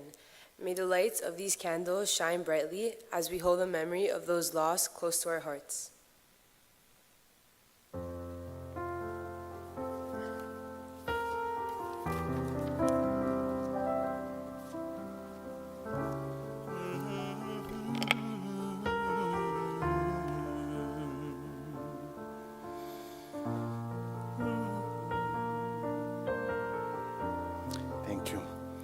I'd like to welcome Natalie Harratz and Lital Leff from Loving Moms.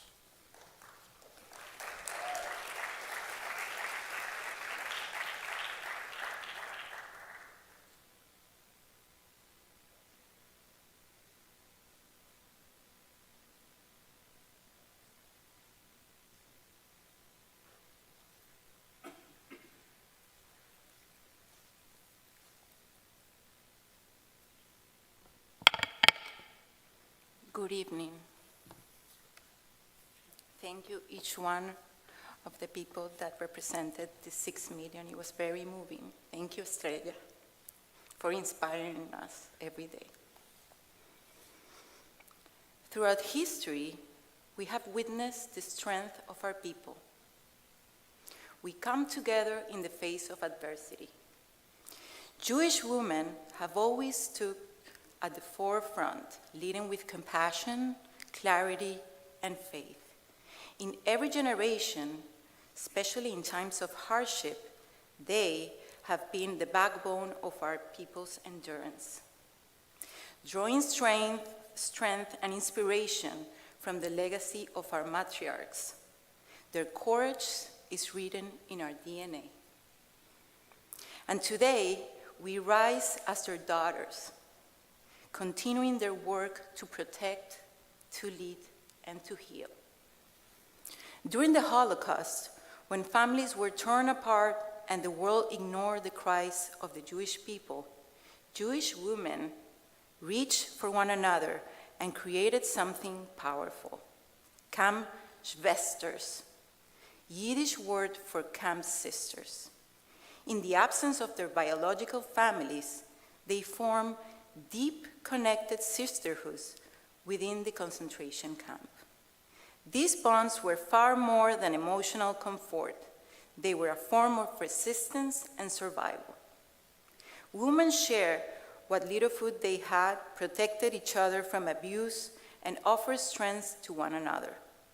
In a system designed to strip them of their humanity, they reclaim it through love, solidarity, and mutual care. The legacy of Camp Schwesters teaches us that even in the darkest times of history, light can still be kindled through connection. Today, our generation faces a new kind of darkness. The brutal attack of October 7 shook the Jewish community to its core, the deadliest assault against the Jews since the Holocaust. And it forced us to confront a painful truth. Anti-Semitism is not a story of the past, it is still a threat of the present. But we are not powerless. In every corner of the world, people started to rise up. Same as in our own community. Loving moms, and each one of you that have been part of Loving Moms was born not out of fear, but out of conviction. We knew that feeling heartbroken wasn't enough. Action was required. We came together with purpose, moved by a deep sense of responsibility to our people. A little shorter. We are a grassroots movement of women and mothers who refuse to be silent. Our mission is to speak the truth, amplify the voices of the hostage families, and create a powerful force of unity and compassion in a fractured world. We draw our strength from one another and from God, who has sustained us through generations of trial and triumph. We are raising strong kids by showing them how to act, because children don't just listen, they watch. We cannot teach courage without demonstrating courage. We cannot ask for strength without living it. Let them see us lead, and so they will learn to be leaders themselves. Let them see us rise, so they learn to rise when they fall. Let them see us that we don't back down when faced with darkness. On the contrary, we become the light. Through organizations like Vitzo, girls learn to become strong Zionist women who are not afraid to raise their voices. Each one of us has a voice. Each one of us has a role. The young girls of Vitzo Bat Mitzvah Club are forming their own sacred bonds, growing into strong, proud Jewish women who will carry our light forward and represent the Jewish resilience and endurance. Loving Moms is here to offer you a path and a community of support. You don't have to do this alone. Just like Camp Schwesters, we are in this together. Together we are creating a journey with a long-lasting impact for our entire community. Like Golda Meir once said, "I never did anything alone. Whatever was accomplished in this country was accomplished collectively." Never again is not a slogan, it is a call to action, and it starts with us. Thank you.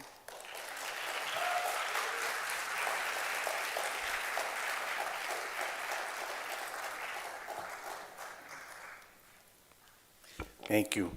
We have one more reading, followed by a minute of silence and our national anthems, which will conclude the program tonight. We're going to welcome back Chloe Stern to read Out of the Depths.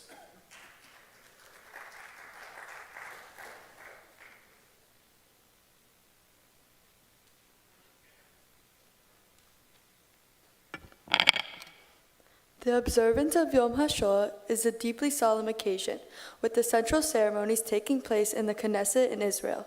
These events are attended by heads of state, government ministers, and members of the Knesset.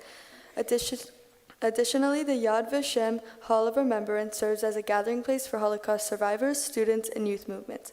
The theme for this year's commemoration is Out of the Depths, the anguish of liberation, rebirth, marking 80 years since the defeat of Nazi Germany.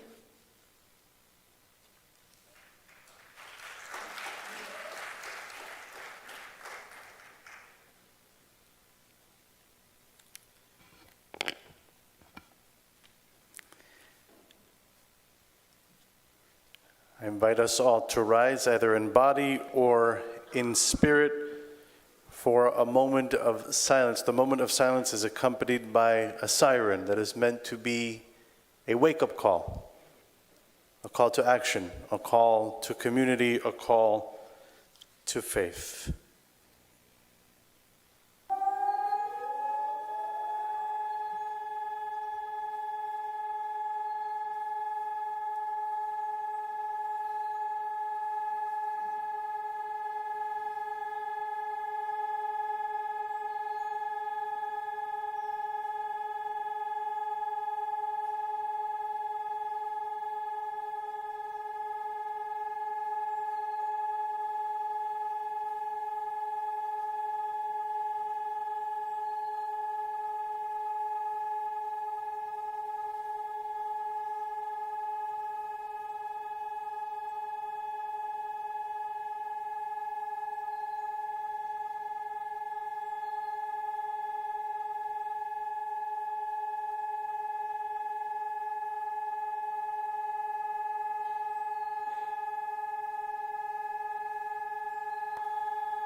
Please join Mia for the national anthem and the anthem of the State of Israel, Hatikva, the Hope.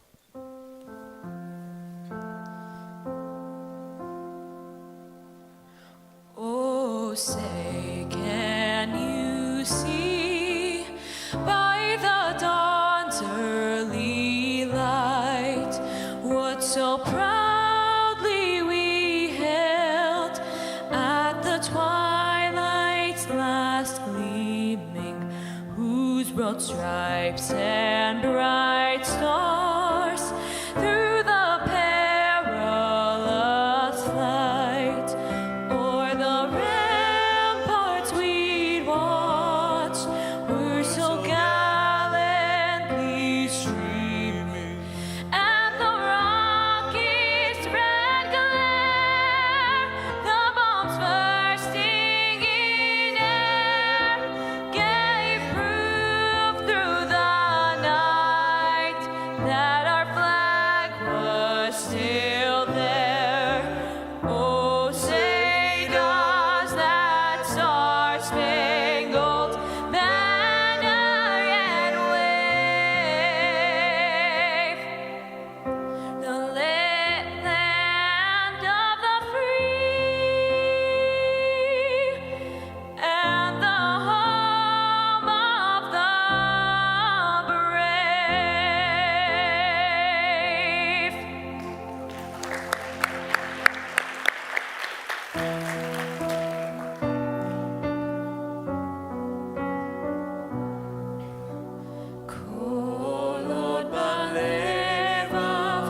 Thank you to Yad Vashem, to Judith and her entire family, and for all of you for participating and supporting our community.